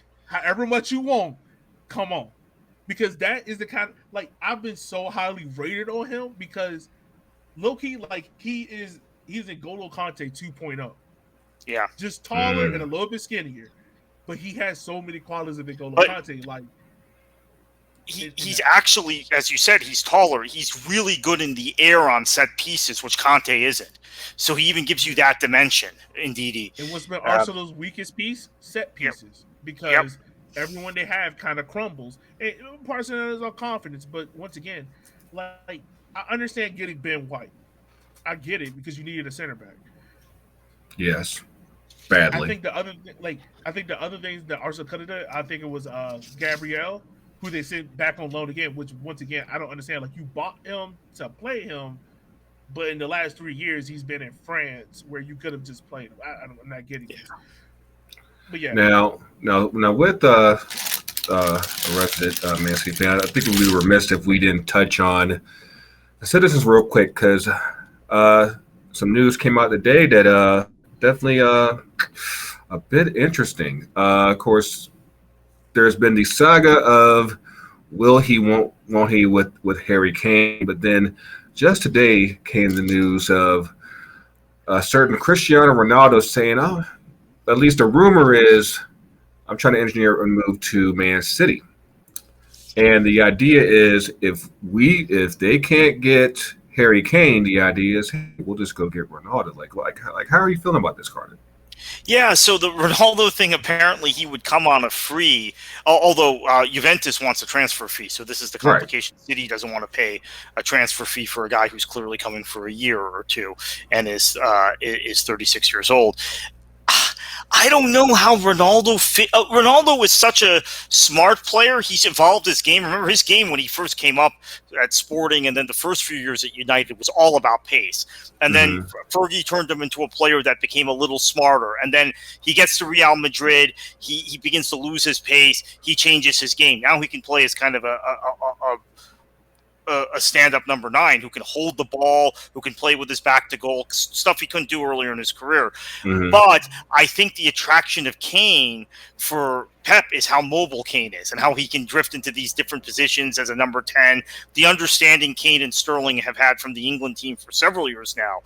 They know each other's games in and out. So those two guys playing together would be attractive. You don't get any of that with Cristiano. I guess you sell a lot of shirts, and he's a guy who knows how to win in Europe, right? That's the bottom line. I mean, he's won a lot more in Europe than the guys on City's team. He's won a lot more in Europe than Pep has, quite frankly. Yeah. So that might be the deal you're making. Honestly, man, I don't know what it is, but what has Jesus done to Pep? That, man? Like, yo, Jesus was supposed to be like the world 2.0, and for the longest we've been waiting and we've been waiting and we've been waiting. I mean, then he plays Saturday and has a spectacular game, and you know he's not going to start against Arsenal. That's just the way it has been with him. You know, I think Pep kind of fumbled this as well because he kind of had his Kane replacement in Iheanacho. Yeah. That was his Kane, but he just wasn't patient enough with him. He was just like, I need someone now. That's a strange part to me because you and I have debated about this all the time with as far as Kane goes. I'm like, I don't see the benefit. I mean, you have Jesus that knows that system. If nothing else, I think that if you actually trusted him with staying up front, he might deliver for you. And it's kind of like back in the early 2000s. Like you had Andy Cole and Dwight York, but Fergie knew, like, all right, I'm about to go pay $20 million to go get Ruud van Nistelrooy. Like you didn't. Now to be fair, Ruud was that dude, but Ruud was that dude. But I'm saying, like, after the year those two had, did you really need Ruud? No, fair, go get Ruud fair. Because I'm going to win a trophy. You know? Yeah. Fair enough there. Knew when to get rid of guys too. I mean, that was the thing that made Sir Alex so brilliant. I think the one that he may have gotten rid of too soon was Jaap Stam on that back line, and the back line kind of collapsed. Yeah. That was a couple of years after that. But he always knew when to sell guys or when to buy a replacement. And when he sold Van Nistelrooy, in fact, that was when he sold Van Nistelrooy to Real Madrid the summer of whatever summer it was, 2006, I think. Yeah, I was like, oh, he's lost it. Fergie's done. This shows he doesn't know what he's doing. Little did I know he had a plan to use Ronaldo and Rooney sort of as kind of auxiliary number 9s, but not really number 9s, and he's won the Premier League however many years in a row after that. I mean, he always knew. So that's why looking back, I thought the same thing when they bought Van Nistelrooy and they had Cole and York. Why are they buying another number 9? But he always seemed to know. His timing was impeccable. Now, is Pep like that? That's the question. Does Pep think he can get something out of Cristiano? I don't know. And then the Kane thing has been a bit of a fixation of Pep's. He's been fixated on Kane for a few seasons now. I don't understand that. I don't know if Ronaldo and Pep get along because it's kind of like why Messi didn't go to City Yeah. because in Pep's system, Pep requires you to press. Like it's a certain Yeah. level of pressure you have to apply, and I don't see it working. At a certain age, you're just like, okay, y'all just need me to stay up here. Just let me know when y'all ready. Let me know. Yeah, exactly. It's like that old guy that played pickup basketball. Like only he can do that. His one job is to shoot outside the three, and he might move 20 feet to the right. He's Ray Allen. He's Ray Allen. That's it. Exactly. But to get back on the TV rights, because this year is as it stands right now, this is the final year of the EPL deal with NBC. Now, a lot of people have been up in arms about how Peacock has just ruined everyone's experience with the EPL. Honestly, I feel like two things happened. One, Peacock just, for whatever reason, it just has been a train wreck.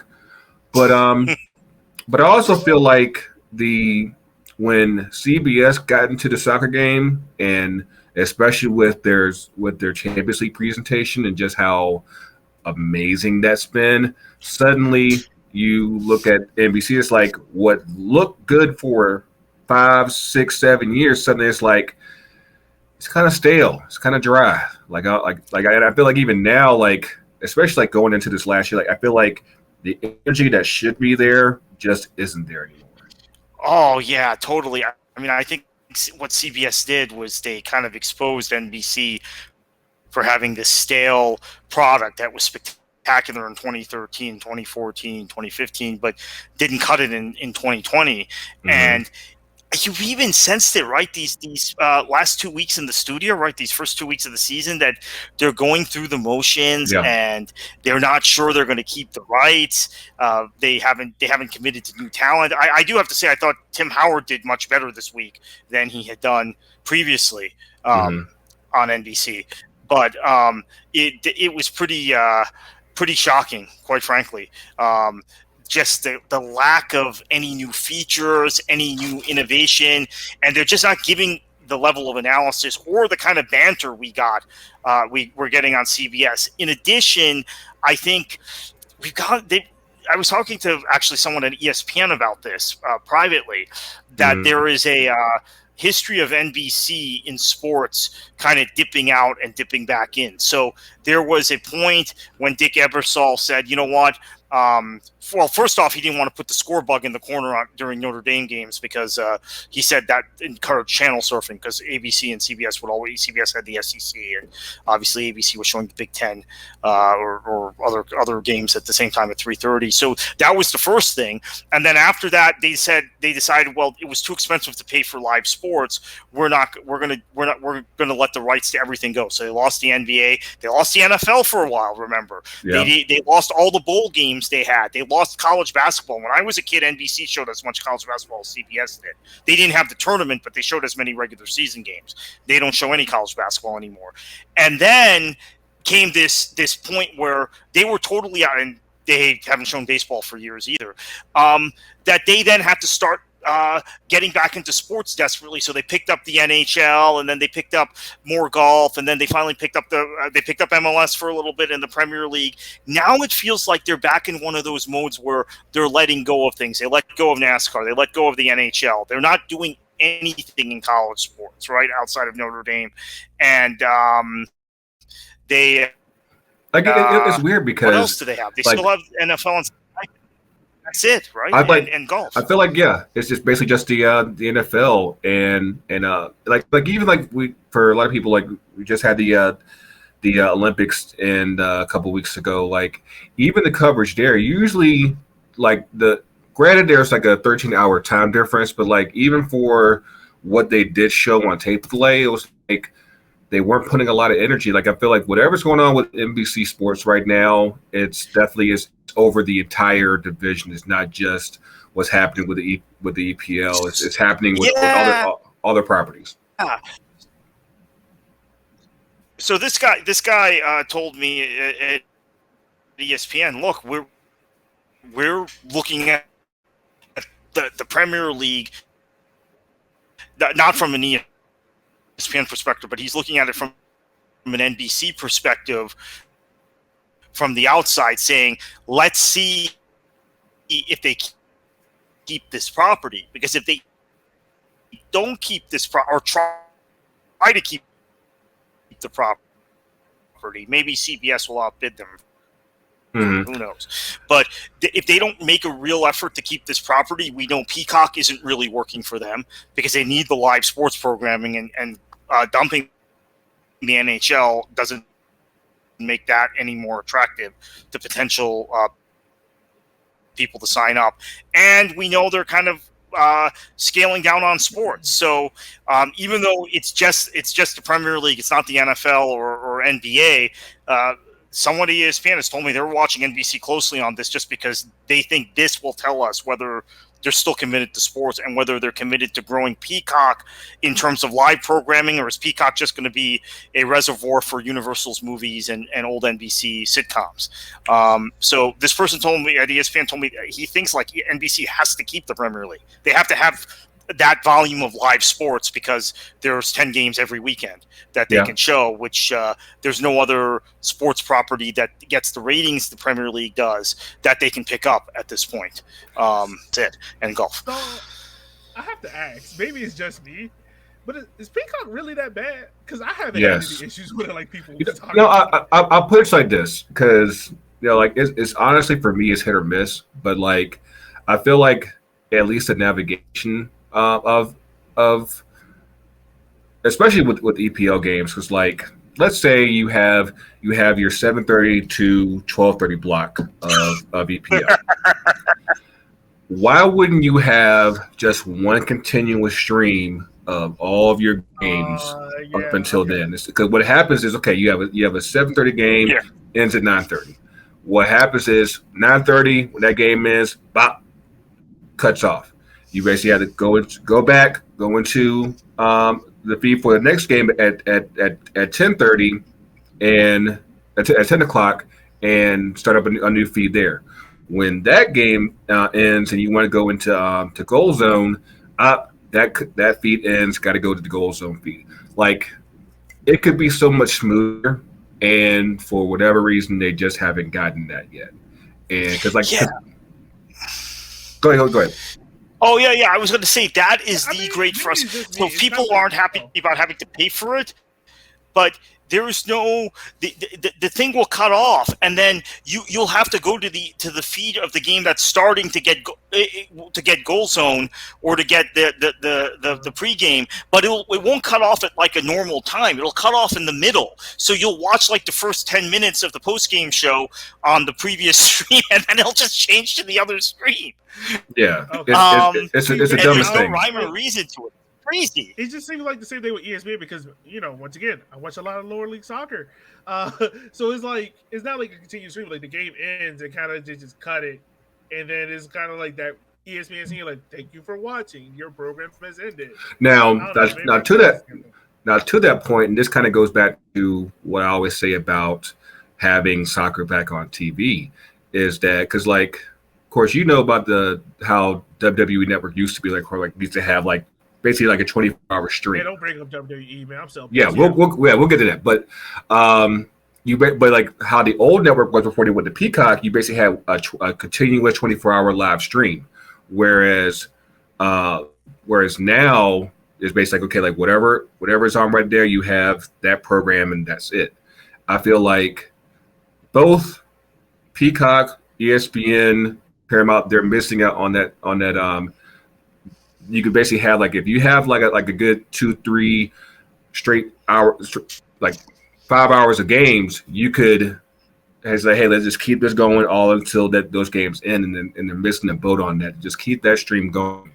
But yeah, it's going to be interesting to see like how the negotiations go. Like if you had to flip the coin right now, Kartik, like what would you say the EPO ends up next year? So, I'd say there's a very good chance it ends up on CBS. It's either going to be on CBS or NBC. It feels like at this point. So I'd go maybe 60% CBS 40% or 30%. Okay, let's do it this way. 55% CBS, 40% NBC, 5% a wild card. And I thought the wild card would be Discovery Plus. But that seems to be, it doesn't seem like Discovery and HBO Max are investing in any live sports programming. Prime is doing games in England. They're doing games in France, right? Domestic leagues. They do have the Sounders games. If you've noticed on Prime, if you're in market, you can see Sounders games on Amazon Prime. Otherwise, you have to watch it on ESPN Plus. But so they might have some interest. But yeah, I think I'm leaning towards CBS right now. They feel like they need to pick up one more big property to compete with ESPN, and that's the big one. And ESPN doesn't seem to have much interest in the Premier League because of this La Liga deal, which might have been a mistake, as we talked about.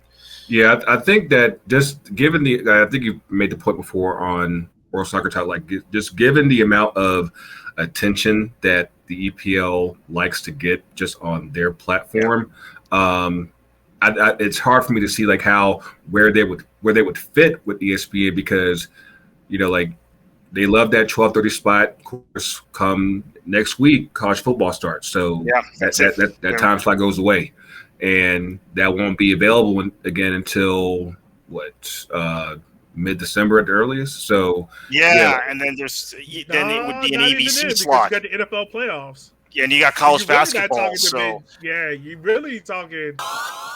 Shoot, you're not talking to the end of February. Right. And therein lies the problem. But I definitely think that I'm gonna save my prediction, because there's one more league that we need to get to in the second half of the show. But I'll just say it won't shock me if the leaves. Of course, we've been going for a while. We're gonna take a quick break, pause for the cause. Since my homeboy's here, I was gonna try to talk cash shit about Atlanta, but we're gonna just keep that to a minimum. And we got some more with Kartik and Yogi. Catch you. This is an Alliance podcast, and we are back. We got Kartik Krishnaiyer from World Soccer Talk. We got the man Yogi from Can I Kick It FC. I was really hoping that my guys are going to be here this week, because I don't know if y'all have noticed, like the past few weeks, like here at the home team, we're like king shit all of a sudden. So, and mind you, we haven't got the white smoke came. We have a new head coach. We have Gonzalo Pineda, who just finally you really are acting like the Catholic Church. We voted that bitch. Hey, we got a winning streak. We've won 4 straight. And mind you, Robbie Valentino, he's he ended up doing okay. So we'll see how things go. I did text you when you got your new head coach. I was like, bro, how long he gonna last? You was like, we'll see. And I was like, all right, so you get fired by that December. Yeah, I mean, honestly, I feel like the way things have gone the past few weeks, definitely the interim coach Valentino's at least unlocked something that clearly wasn't there with Heinze. I do think that it's helped that all of our attackers have finally been in place. We did make one transfer in the transfer window. We got Luis Araujo. Like I gotta get that pronunciation right, because it's not Spanish, it's Brazilian, it's Portuguese, so it's a little different. But Araujo would be then, right? Instead of Araujo. Right. Yeah. So, but he came over from Lille. He debuted this past week, and I think honestly, it's one of the things that I made a point of back when Heinze got fired, was that we haven't had all of our attackers available since like early May. So it's like it was kind of hard for me to kind of hold everything against Heinze during the period where we weren't winning, but at the same time, it's clear that things have turned around for the mood is far more positive now with Atlanta, and but But one team that if you don't mind me jumping in real quickly Yeah. on Valentino before we move on from Atlanta United, I got to know him and work with him at the lower division level for a number of years. He played in Florida, right? He played for Right. Tampa. He played for he spent the preseason with us in Fort Lauderdale when I was there, and then played for Orlando City, and I covered him closer there. He's a positive guy, right?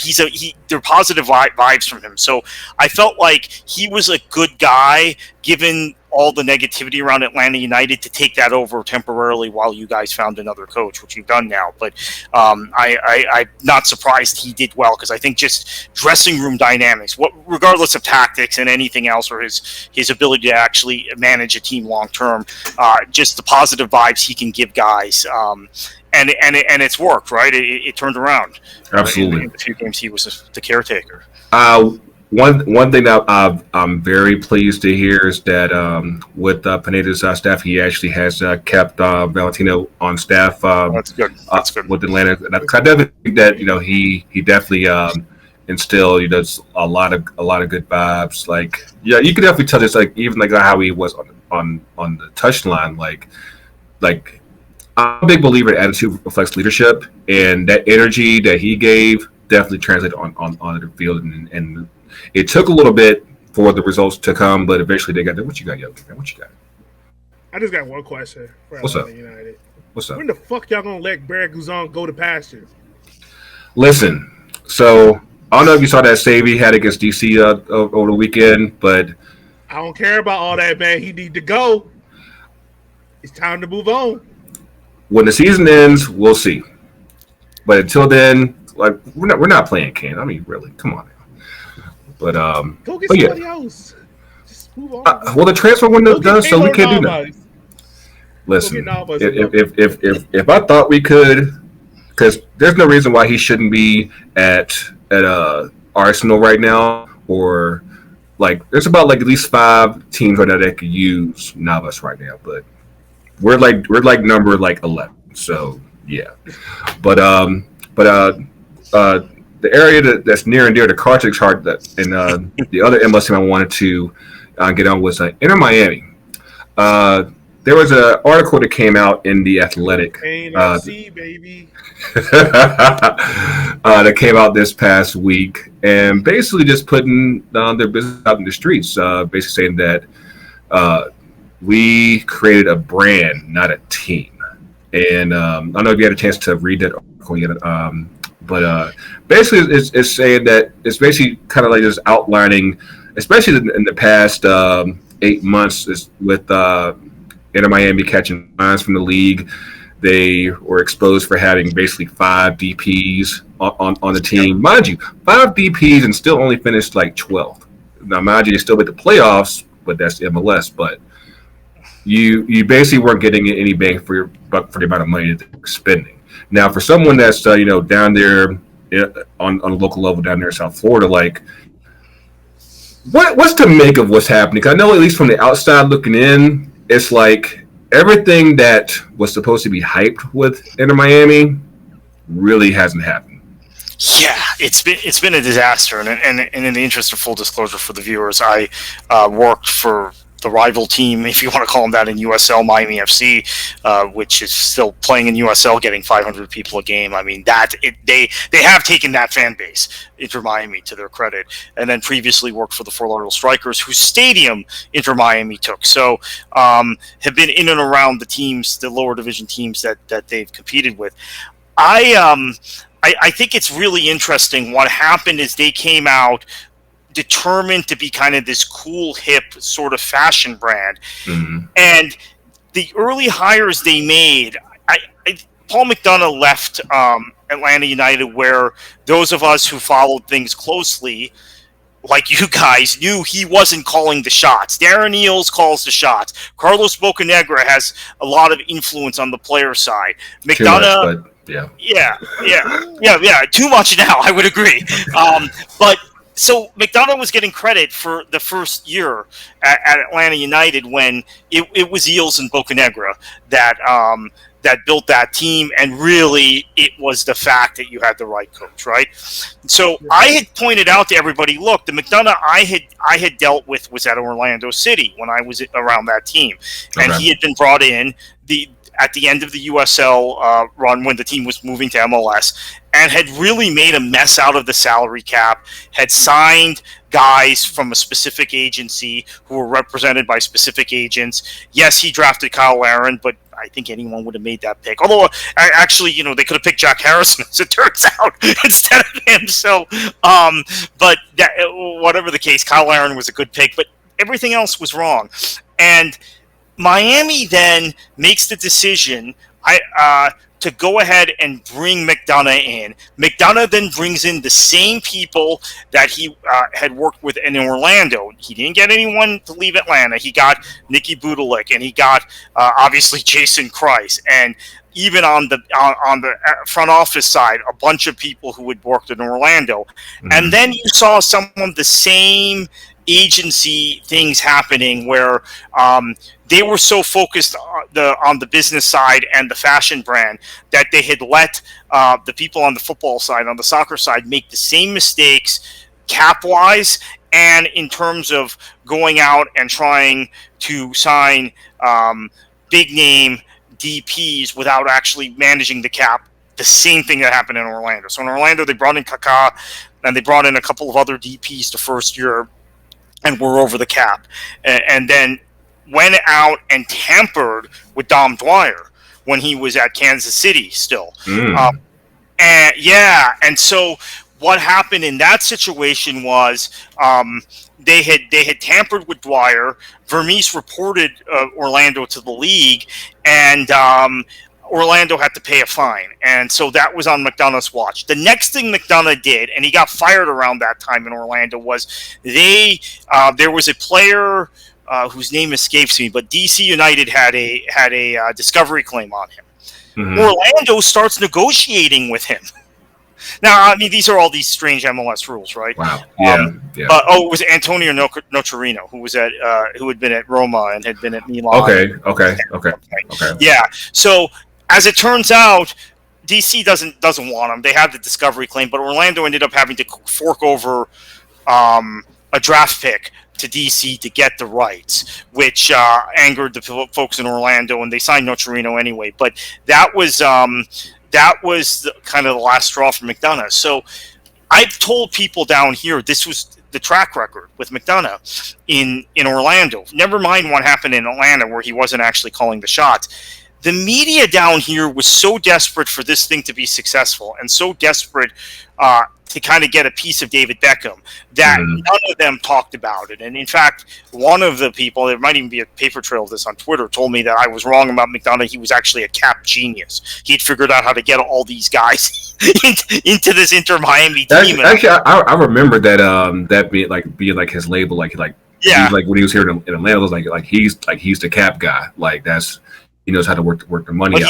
He had blown the cap up in Orlando. I mean, there was all this damage. Orlando was basically a joke, right? We know this. But I would argue that part of Orlando's problem, even in 16, 17, and 18 under Jason Kreis and with the front office people who cycled through at the time, was that they inherited a bad cap situation from McDonough, which wasn't clear until late 2016, early 2017. Atlanta's first year in MLS was when you realize, oh my gosh, Orlando can't sign anyone because of their cap situation. He had the label of a cap genius. So anyway, the point being, I had kind of warned a few of the writers down here, two in particular, hey, McDonough's got a bad reputation. I don't know how you get Matuidi and Higuain, Gonzalo Higuain, obviously not Federico, on the same expansion team, let alone an MLS team that's full throttle. And I want to say this. I was just going to say this. Miami perfectly fits my name of me calling them Cocaine FC because they are. You know what? Like when they signed Matuidi, like it was. I remember that they were like, it's not going to be a DP deal. I was like, how? Oh. Like, he won the World Cup. He started in the World Cup final. I mean, how is that possible? I'm like, it's not like he's like 38. It was like, hang on, like he's like 32, 33. I'm like, no, like, he's still getting. It might not be for a long deal, but he's still getting DP money. Like that's gotta happen. So how that managed to happen, I was like, yeah, like that had to be like a huge red flag. Like, and for those, of course, the fallout finally came this year, where the team was fined $250,000. Paul McDonough was suspended from the league up through the end of next year, and now like two of their owners are looking to sell their stakes. So, like it's funny because like you have Beckham, who's essentially like the public face of the team because that's brand Beckham and everything, but of course behind him is the rich villain, so to speak, and Jorge Mas. Making my case for Cocaine FC. Yeah. behind every good guy, behind every villain is the evil rich super villain. Like, trust me, I get it. I completely get it. Look, but yeah, David Beckham is the shell corporation that they just use for tax purposes. That's all he's there for. Oh God. I can't dispute that. I can't. But I think that Would it shock you in 5 years we found out Inter Miami was smuggling drugs into the country? No. No, it wouldn't surprise me at all. I mean, because like, especially considering that there's so many, they're linked to so many foreign players, and because Beckham has his connections and everything, and of course it's already Miami. Like Kartik can tell you, there's in the country somewhere. There's so many former players who live down in the Miami and South Florida area, and it's I can't. So this is actually speaking of Arsenal. I mean, I go to an amateur game in Palm Beach a couple months ago, and Justin Hoyt just shows up at the game. Former Arsenal Middlesbrough player, and he's just hanging out. I mean, that's and he comes to an amateur game, right, or a Division 4 game. That's how many guys are in this area, and I mean, Maldini's here all the time, and all of these kind of European players, Italian players, and English players in particular. So there was a lot of talent you could have drawn from for front office experience, even, or just things that would have helped the organization. Also, the role of Marcelo Claure has to be talked about, because he had originally tried to bring a team here in 2008, an MLS team here, and that was when I was working for the previous version of Miami FC. Was that the Barcelona? That was a Barcelona deal, right? And he pulled out. Then he took Beckham to a playoff game when in 2013, a Heat playoff game when obviously LeBron and D Wade and Bosch were on the team. I hope it was this series against. Was that a year against San Antonio? I think it was a series against San Antonio. Yeah. So he took him to the game, and that's when kind of he sold Beckham on the idea of putting a team here. And then Claure is now the CEO of SoftBank, and apparently, I mean, the rumor in town is that he's the guy that actually reported to Garber as one of the co-owners who wants to get out now and had actually brought Beckham into this whole thing. He's the guy who snitched to the league about Matuidi's situation. Wow. And the housing. And he's one of the owners who now wants to get out, and he's been trying to get involved in this for 15 years. It's crazy. That's wild, like, when you think about it, because especially, I think, I forget, like, what year we need to write another version of the 10 crack commandments, but just do it for Inter Miami. These are the 10 rules that you cannot do. But it's interesting, like, because, like, I remember, like, I'm not sure if it was, like, right around the same time Miami was announced, but, like, there was a hearing in Vegas to get the stadium in Vegas to get approved, and Beckham was he had went out there and vouched for, like, on behalf of one of the casino owners, and just so happens that, like, as of the past few weeks, it looks like Vegas is becoming more and more of a likely option to replace Sacramento as Team 30 for MLS. I say it's funny like how all these things just interweave. They're really it's kind of wild, but it's and that's that actually, sorry to cut you off. That kind of set off this set of rumors that Beckham was going to dump Miami and go to Vegas when he went to that meeting about the Allegiant Stadium, and it turned out it wasn't the case. But now Wes Edens, who owns Aston Villa, owns the Bucks, right? Won the championship with the Bucks. NBA championship, has done great with Aston Villa and spent a lot of money on that team. He's now looking at MLS in Vegas. I mean, I wonder what Beckham does eventually. I mean, if he as a co-owner in the league, right, does he invest in that Vegas team and then this team gets sold to someone else, or Moss buys him out?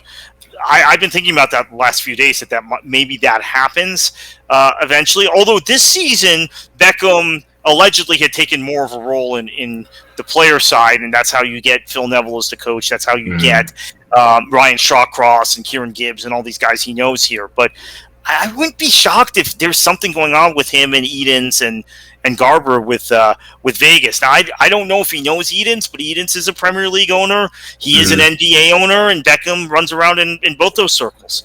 Yeah, absolutely. First of all, I hate that Las Vegas villain's name. Even though it kind of fits with Raiders, it kind of does. But all I know is it seems too easy, doesn't it? Right, yeah. Like when you think about that, it does, but at the same time, it means that you gotta go silver and black. You like, because clear and blue in Vegas, just no. There's not enough neon in burgundy for that to work. But the one was last thing, of course, to kind of tie this all up. Of course, the big news that came a few months back was MLS and some MLS and U.S. Soccer splitting. And tell us about what that means for the future of basically the soccer for domestic TV. Yeah, so now the packages are going to be separate. Currently, and for the last several cycles or rights cycles, you've had the U.S. men, U.S. women, and MLS all packaged together and bundled and sold to broadcasters. So ESPN and Fox and Univision have the rights now, and they have the rights to all of those properties because it was all bundled together. Now what's going to happen is U.S. Soccer has taken back their rights, so U.S. Soccer will sell on their own the men's and women's national team rights. I assume they'll sell those together. They could still split those, but they'll probably sell those together. And then MLS is on their own, although MLS might have a lower division, MLS a Division 3 league that they're going to launch that could be part of that package. The rights cycle is up in 2022, the current package. So the thinking is, beginning this November, around the same time as the Premier League thing is going on, there's going to be negotiations with potential partners. Some of the speculation has been that there is a real interest from pure streaming partners for MLS. So whether it's, and this is where that whole idea of Amazon Prime comes in again, whether it's Amazon Prime taking a piece of the streaming rights for MLS, the non-national TV games, right? The national TV games probably still end up on ESPN or Fox or CBS, right? CBS is potentially involved in that. But will we see something like what we see in the NWSL, where CBS is the broadcast partner? They show games on CBS over the air. They show games on CBS Sports Network. There are a certain number of games that are on Paramount Plus as part of that CBS deal. The rest of the NWSL game matches are on Twitch as a separate kind of exclusive streaming partner. So the thinking is, and that's obviously a U.S. league, a women's league that's done that. The thinking is maybe MLS does that. They keep with ESPN or Fox or whoever. They give ESPN, let's say it's ESPN, they still give them a piece of what they have now on Plus, which is they have all the out-of-market games. They have every USL game on Plus, right? So, and USL being on Plus, that might with MLS starting this new league to compete with USL, which they've announced. We'll see how successful it is. But with that new Division 3 league, Trash. I was waiting on that. Yeah. So, but would they actually want to keep the rights for that league on the same same streaming platform as USL's on if they're trying to compete with them? Who knows? But they might split the streaming piece off and give part of the streaming piece to Prime, the same way NWSL has given a piece to Twitch. And the NWSL deals were negotiated by Octagon, who is a media company. So that's the potential there. There is a lot of talk, which I don't necessarily believe, because Fox seems fairly committed to MLS, but there's a fair amount of talk that Fox would just drop MLS and go all in on the U.S., try and get all the U.S. games, both men's and women's, which I don't know the Federation, if that's in their best interest. They'd probably still want to have some games on ESPN just for the window that ESPN gives you, and then on CBS. Although I guess CBS has the CONCACAF rights, so the CONCACAF Nations League games will all be on CBS. But games that US actually controls the rights for is what we're talking about. Now, for those of y'all who saw the CONCACAF Nations League finals, semifinals back in late June, of course, like we saw what they gave with the UEFA Champions League and Europa League. Like, I think that they actually added another wrinkle with how they covered the CONCACAF Nations League. Of course, the incident with Onyewu notwithstanding, but I think that there's a different energy there that MLS kind of needs, and I think, and kind of going back to what I was talking about earlier with EPL, I think that CBS becomes a major player in the sense that now these leagues need energy, and I think that CBS is providing that in spades.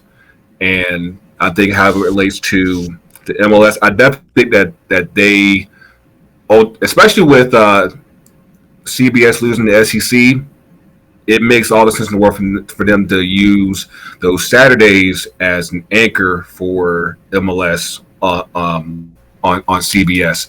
Hopefully they'll carry NWSL along with that, but I definitely see MLS playing a huge role in that. And then from there, I could see Fox.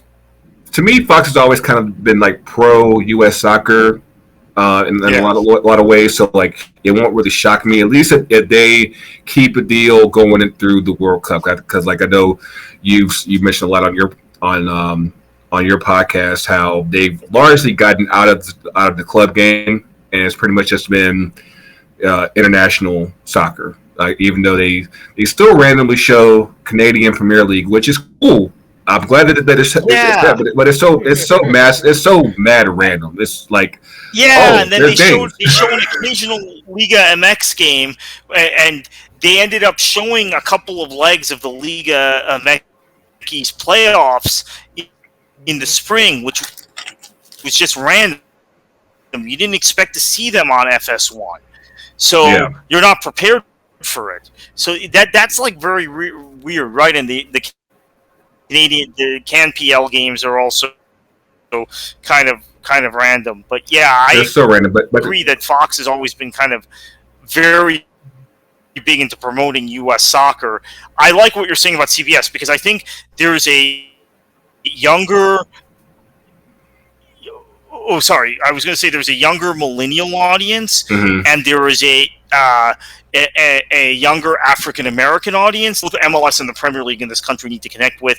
It seems like CBS is more equipped with how they're covering things to connect with that audience, and quite frankly, more commitment to it. Because I think the problem is Fox's production levels, I think, are terrible compared to other networks, and then ESPN has great production, but they're just not committed to the property, right? They throw on games at random times, like we said, the Atlanta Columbus game they didn't promote.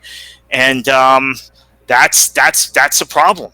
But the only reason why they would stay with ESPN is just because it's ESPN.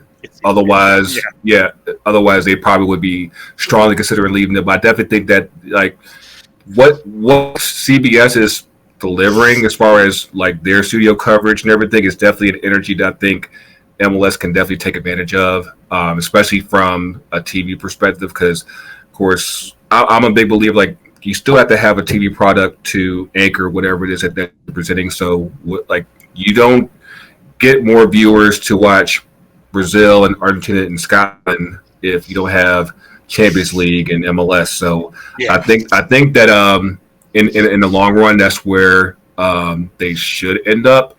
And I definitely think that as far as the national team deal goes, of course, we haven't like really even gone into like the whole political side of U.S. soccer and just how that's a whole podcast in itself. Yeah, that's a whole show. We've already gone like 2 hours. Like, trust me, we could go another just in that alone. But like, just the separation of church and state is definitely, I think, will be good here. So I kind of just leave it at that. But yeah, I hopefully, like, I think the word for this episode is granular, because like there's a lot of details that's been going on, but at the same time, for everyone that's kind of looking for where to find your league, it's a good chance that it's on a streaming service of some kind, and if it's not, I'm pretty certain that Paramount Plus or ESPN Plus is going to get it soon. I just want to give a quick shout out before we go up and two down to LAFC, all our supporters who came out here to Atlanta a couple weeks ago. Tigers, Expos, District Ultras, like, they came out here to Atlanta. Like, shout out to Footy Mob who definitely kind of just invited them in and gave them. I thought I had beef with them. I swear, that's resurgence. I got nothing to do with that, but like that's just supporter drama that's just crazy. But they actually came down here early. They came out because we played them on I think it was the Sunday before last, and so like they were getting in like Thursday, and we they're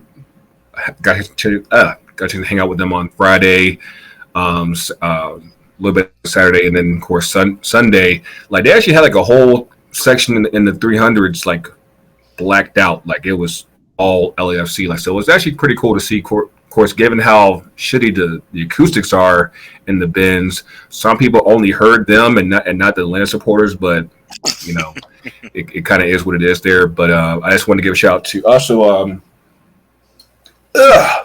There we go. Shout out to Monty's the LA Wanderer on Twitter. Gave me this Samoan scarf, and if you see this on Twitter, of course I'll post it on the socials and everything. But yeah, this thing is absolutely gorgeous, and like it's far too dope for what I deserve. It but yeah, shout out to them. Shout out to Tigers Tigers, their Korean supporters group. That's them right here. Like, yeah, they're beyond cool. But to shout out to everybody that came out. I know Doug from Rose Room Collective, he came down. Of course, Jake from Black Buyers, he came down.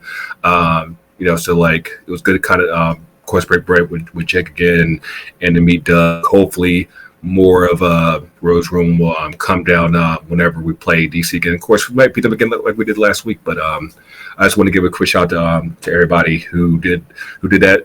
There was one last thing. Of course, my video isn't working, but I want to go ahead and get a jump on 12 to down. Puma's new third kits. To talk about, man, that ain't hot trash. Next. But I was hoping to play the video of the guy from Fenerbahce who scored. His name is Mohamed Gumaskaya. He was trying to kiss his badge, but then he realized on the third kit there's no crest. So he was like, what's going on? I don't know where it is.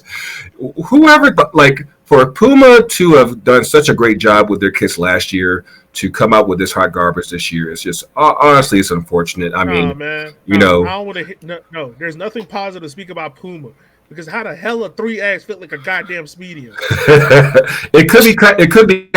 It could be Kappa because mind you, for those of y'all who haven't seen the new Venezia Serie A jerseys, they switched over from Nike to Kappa.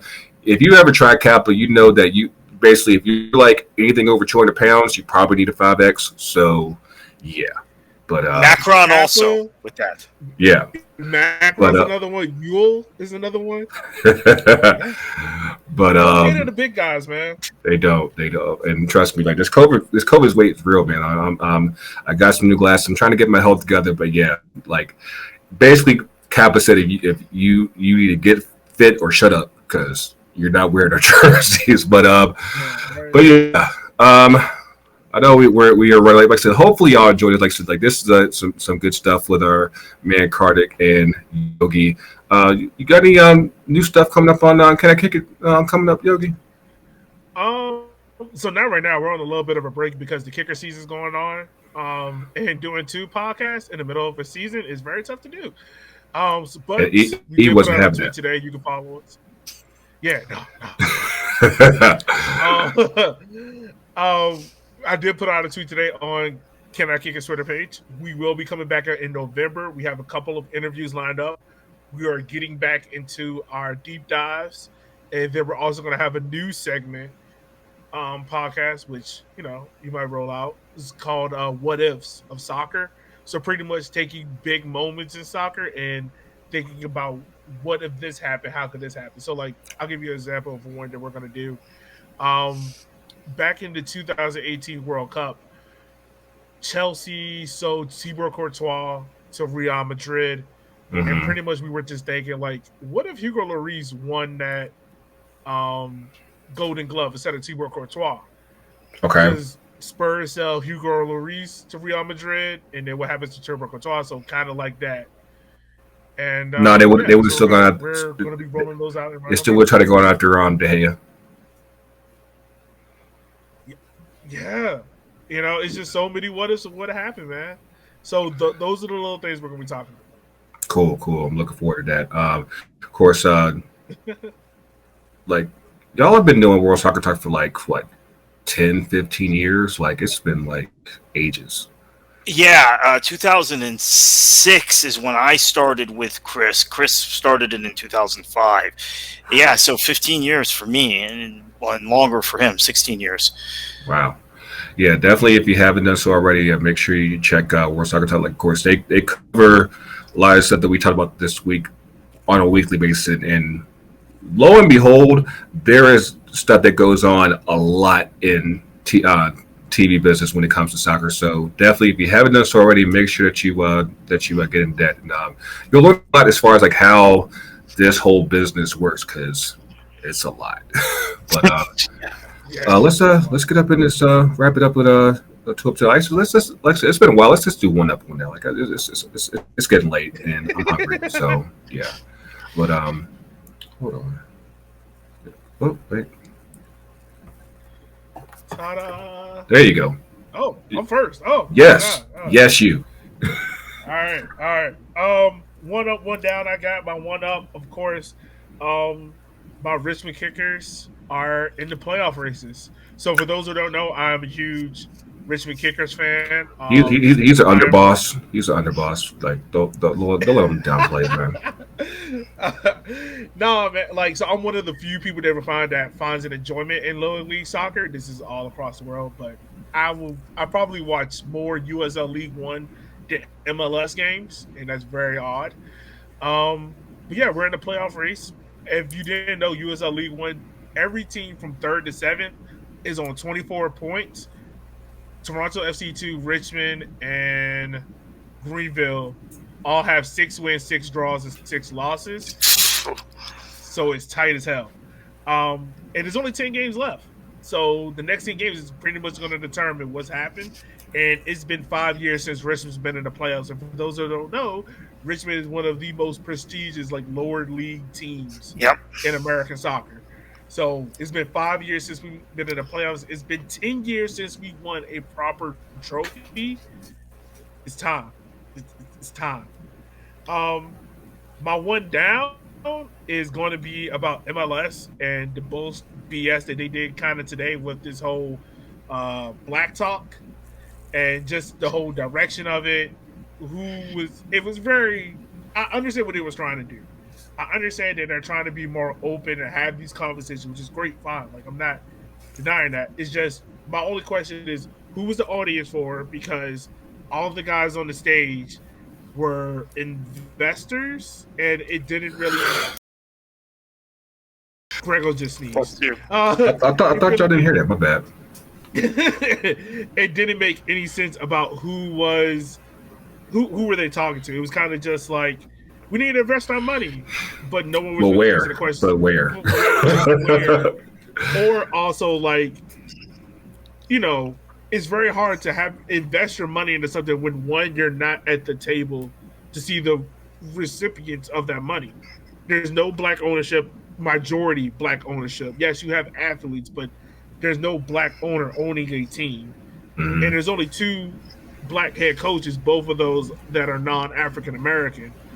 It just seems like MLS, and I'm not saying they're doing this, but it just comes across as like, hey guys, we're going to do this on surface levels, but we're not really going to tell you how we're going to go about implementing it. It was weird because, like, we watched a little bit of it earlier today, and yeah, it's just like, who are you talking to? And then it's like, there really wasn't a lot of talk as far as improving access to the game, because, like, that's kind of like what you know, like, everyone wants to hear. Of course, I'm like, oh, this is why we're not in LA right now, because of course the All-Star game is out this week. You'll probably hear by the time this episode drops, but they have cool events and everything. But at the same time, like, this kind of stuff, it just feels empty, and that's disappointing. It's just the kind of things of, like, MLS is not hard. I hate it when people give these leagues and these teams and even supporters groups like these built-in excuses, like, oh, they're trying, or, you know, they're doing things outside of the box. Like, no, they're not. They're literally doing cookie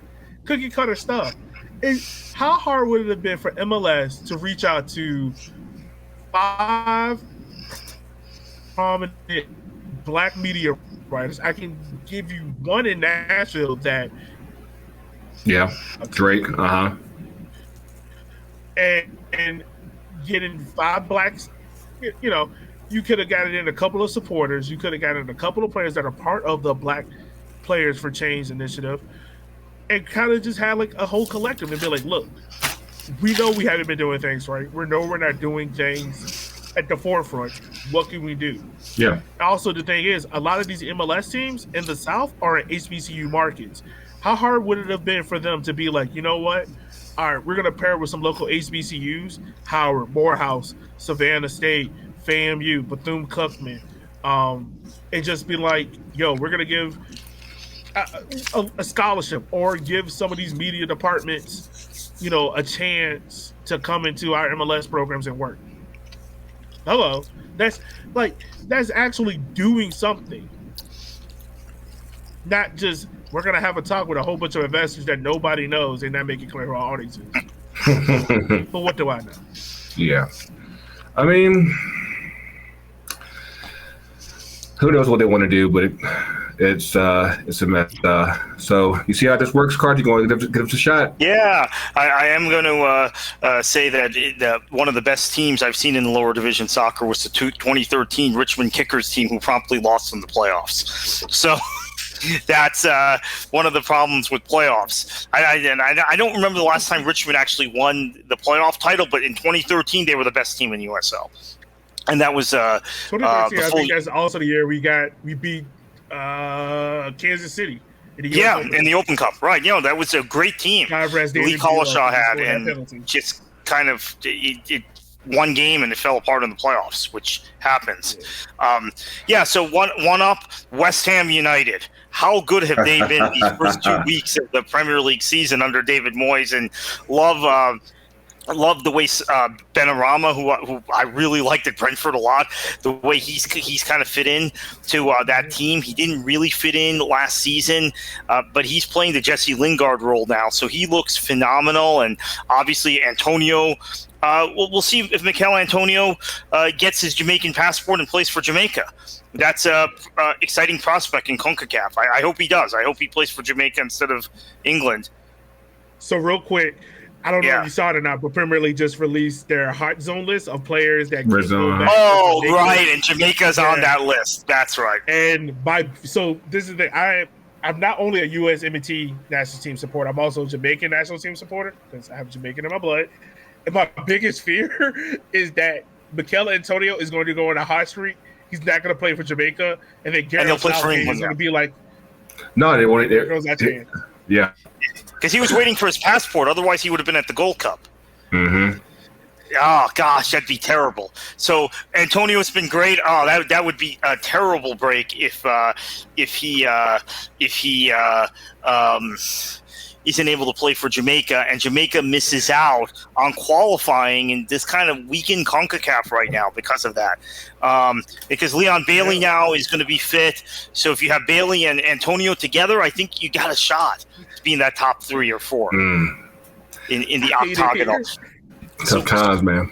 Yeah. So one up is West Ham. The one down is COVID here in Florida. I mean, it's just it's scary.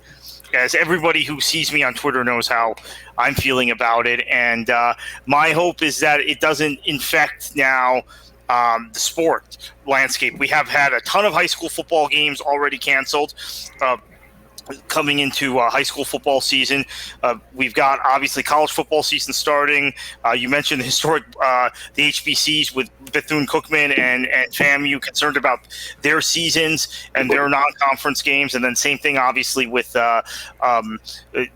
Florida State and Miami and UCF, etc. So how it'll impact them, and then on the soccer side with us, there is. Concern that it might impact Orlando and Inter Miami and MLS and Tampa Bay and Miami FC and USL and Fort Lauderdale CF in your league and in USL League One as we get down the stretch. Let's hope it doesn't come to that. Let's hope we can continue to play safely. But if there's one place where we're not going to be able to play safely in this country, it's in Florida. Unfortunately, or Texas also, right? Texas. Yeah, it's DeSantis is a joke, but a complete joke. But yeah, joke is being generous. That's an understatement. Very much so. Very much so. I it makes you glad that I'm Georgia, and that's a lot. That's a whole lot. Thank goodness for Florida is what you're seeing in Georgia now. Right. But I'll get up on this real quick. My first up, my one up is how can I put this? Actually, I just had it. Yeah, but honestly, it's the home team. It's the home team because we actually look like we're a halfway decent team again. It's been a while. Like it's been 84 years. Like I honestly, the crowds have been real suspect for like most of this year and for COVID and because of results and like the energy is coming back. So that's honestly, it's been good to see it. Of course, like I just talked about with the LAFC supporters, that was just that fellowship was really dope to see because obviously you don't see that too often. And I think there's just been like a long distance appreciation for what they do and vice versa. So that part was cool.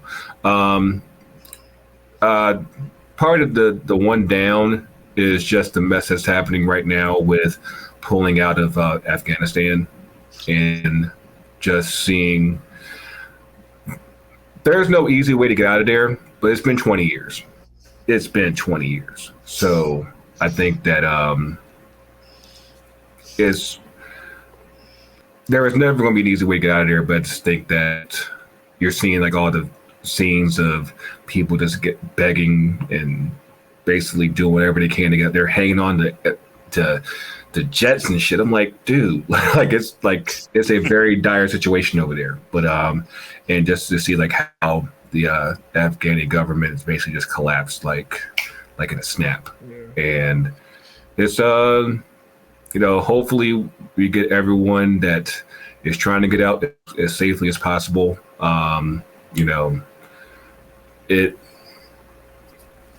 there's no easy way on this, but I think that at the end, you're talking about, like, so we're coming up on 20 years from 9/11. So at some point, this had to stop. So, but yeah, hopefully, if you have loved ones in either the military or if you have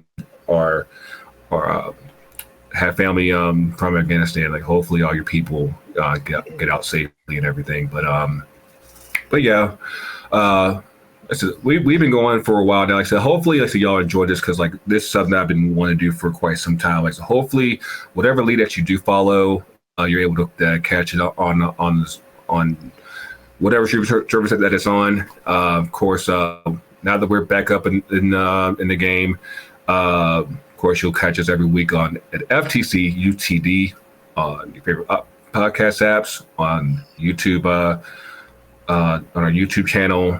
And I didn't even do a word plug.